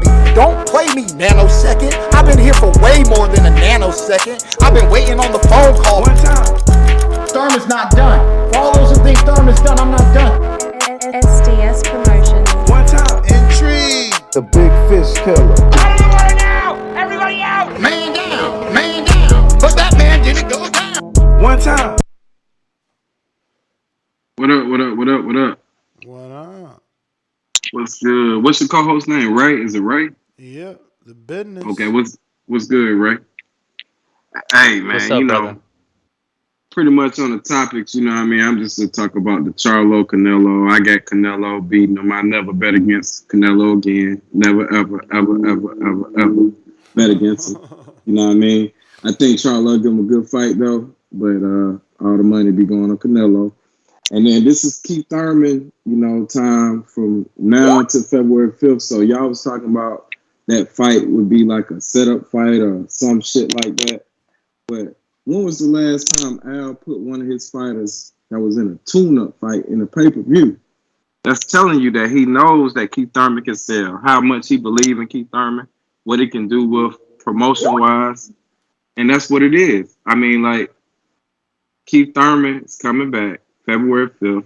Y'all got to respect it. Ness, I know you don't believe, or maybe you do believe. It's just for the ratings and all that stuff. The ratings. The ratings. You know what I mean? It's good. It's good. Hey, look. It's good to talk and say that about Keith Thurman. That's the popular thing going on Who right said? now. Is you looking at the numbers? People don't even tune in to Keith Thurman no more. Yes, they do. I'm looking at your numbers. I see them. You They tripping, doing man. good. Not with the Thurman topic. You Yes, know they you is. lying. You know you Yes, lying. they is. They doing good. And I'm looking at the PBC Thurman shows, and them motherfuckers is doing good too. The numbers is up there. You know what I mean? His social media numbers ain't up there like Earl and them, but then why his goddamn videos and shit get more numbers than them? Why? We don't know what. Because you're he that talking guy. Yeah, go look. All you gotta do is go look. All you gotta do is go look, man. Look, AB did what? 400, 350,000 with Pat. What Thurman did with Pat? I mean, to tell you the story right there, man.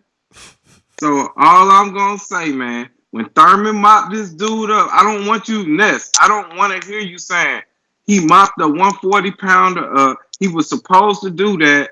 And don't give him no credit. And now saying he still need another tune-up.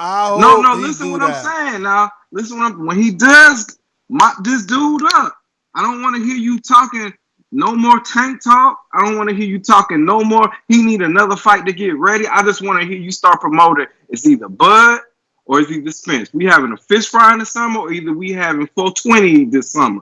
It's either one. Take your pick. That's all I'm asking for. I'm going to holler at both of y'all. Hey, intrigue. How many pay-per-views? What's up? Don't put him on the spot.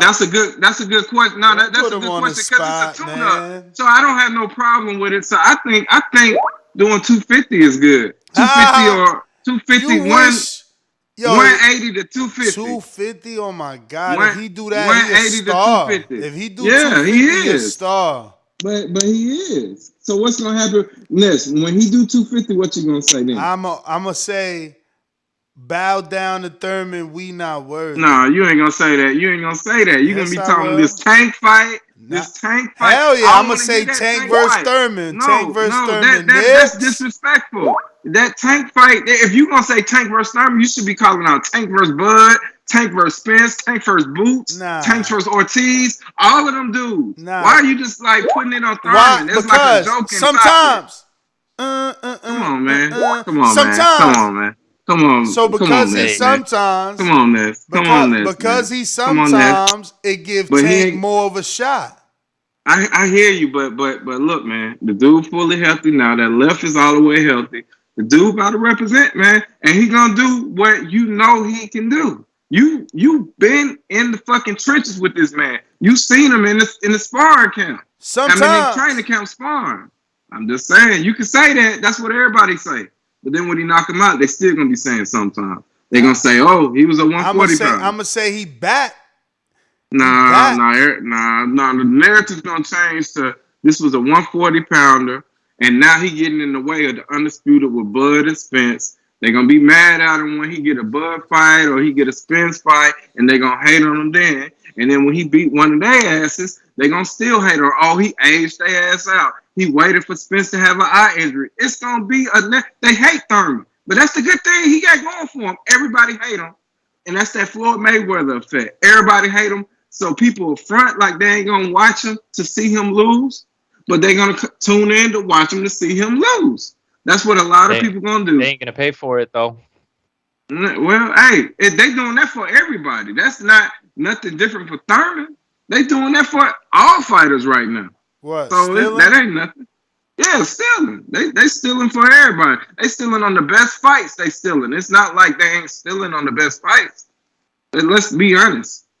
But people want to point out, I've never heard nobody like come out so much about Thurman pay-per-view than they are. I mean, really, Spence and Ugas ain't a pay-per-view either. And y'all can argue me down, it is, but if Charlo Castano ain't a pay-per-view, how's Spence and Ugas? That's a boring-ass fight. That ain't no exciting-ass fight. Just because it's 3 belts on the line don't mean nothing. Is that a exciting-ass fight? No. Why is that pay-per-view? Okay, nobody gonna answer that shit. Spence the big fish, right? He a catfish to me. And what is a cat? What's the slang for cat? Pussy. He's a pussy ass fish, man. Oh my God! That's How all you I calling got. that, man? That's terrible. That's what. Cause what champion you know say I'm never gonna fight this dude I've been chasing since I've been 15 years old. You see what I'm saying? Bro. That you got me on my tangent, man. I don't respect no champion like that. Thurman ain't never said no shit like that. Bud ain't never said no shit like that. Even Danny Garcia, Sean Porter ain't never said no shit like that. But everybody in the media and all these YouTube channels, y'all give Earl Spence a pass for saying that bullshit. And I hate that shit, man. Come on, man. We got to expect more from our champions. We can't be having them saying, oh, because he didn't fight me right when I wanted to fight me. Then I'm not going to never fight him because I'm in position. What type of shit is that? And Ray, do you agree with me or disagree? Is that some cool shit to say? No, I was about to say I'm with you on that one, man. Like, you don't say that type of shit, but I don't know. We just have to see where Keith is. You know, we have to gauge where Keith is. Definitely. But if he looks spectacular, oh, he's right back in there. Yeah, that's all I'm saying. That's all I'm saying. So let's don't jump the gun. Let's just wait till February 5th. It's right around the corner. And then, we go from there. But I'm going to holler at y'all boys, man. All right. Well, that is everybody. Ness, GTO. Any boomerangs there? Mr. PBC, what up? Yo, what's good, man? What's good with you? What up? Yeah, man. I can't wait to see the Gary fight. I want to see if he can handle the for the Keith Thurman fight. I guess I'll tune in, but hopefully he can get another warm up after. I think that's what the plan is. But hopefully, Canelo chooses right. Charlo, that's cool. I really like Jermall better than Jermall. But Bivol and Joe Smith and who's the other dude? Jake Paul. I think that's the option, man. We heard that they're gonna choose something that the real fans ain't gonna like, but the casuals is. I feel like it's Jake Paul. I mean, he wants money. He wants big paydays. He's only gonna get it that way. Everybody else, small time. Joe Smith, small time. Bivol, small time. I gotta keep it real. Charlo's cool. But Jake Paul, it seems like that's the option. If they're saying that the fans ain't gonna like it, the real fans ain't gonna like it, then that's it. Or Conor McGregor, one of the two. I mean, keep it real, Ness. Didn't they say that? Mm-hmm. Okay. Exactly. I mean, Canelo does what he wants, and obviously he likes to take the easy route. But you already know Bivol and Joe Smith is gonna be somewhat of a harder route. But yeah, man, that's my call. All right. Brandon Boomerang.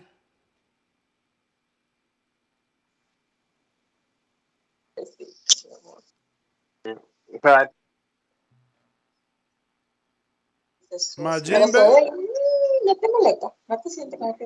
Majimbe over here. All right, so that's everybody. That's GTO, Instagram, and Twitter. Ray, where can they find these wonderful podcasts you do? You slipping, man. You should have been said that. Yeah, my man. Follow me right here at The Business Boxing. check out on YouTube the Business TV. I had all my podcasts under one channel, but now we are splitting that up because that's not what the algorithm wants, you know, to really grow your niche. So I'm splitting them up and working all that out. But if anybody, like I said earlier, is trying to get down into the Orlando area or own a second property, follow me at Ray the Business. Shoot me a message, and I will help you out with that. Nice. Catch me tomorrow morning, 9 a.m. Let me just make sure I'm not leaving anybody behind. I see Jessica Sada says, Ness, get Jose Sr. and Ronnie on again. We need Maul versus David Benavidez. And that is it. We are out. Peace. Oh, I mean, you're there. Let them know where they can find you on them championship rounds. Yo, King, Investix 1 on Instagram for all your news and notes on boxing. Also, check me out on YouTube, King Investix 1 for them championship rounds. Peace. Looks like we got Big Fish Davidian on the last call. Where is Davidian? I'm healthy, strong, and about to knock Earl Spence out in Jesus' name. I'm bringing the whole church. SDS promotion. You win some, you lose some. But you live. You live and fight another day. I got the whole Christian congregation behind me. TheBoxingVoice.com. In Jesus' name. And we all know God only made one thing perfect, and that's my boxing ring. Hey, what's good, y'all? What up? Not much. Just listening to the show. That was a great interview with Alicia Baumgartner. I really like her a lot. That last performance was amazing. I mean, other than that, I got Mr. Gary Russell this Saturday. Even though they say he's like partly injured or whatever, but I got Gary Russell. I wish people would put more respect on Jermall Charlo. I feel like he's going to do better than what people are saying. Him getting knocked out, I don't know about that. That's a fight I got to see. I got to see you got to show me, we from the show me state. You got to show me that he's just going to get knocked out. So I don't know about that. I feel like people need to put more respect on Jermall Charlo's name. What else were y'all talking about? Shit, man. A handful of topics, champ. Yeah, true. But yeah, good show. I mean, I've been listening. Great panel, Micah. The other gentleman. I'm sorry, I can't think of your name. But Ray the Business. Oh, okay. Yeah. Great call, or great show rather, and God bless y'all. All right, brother. Well, fellas, until the next one, arrivederci. Peace. Peace.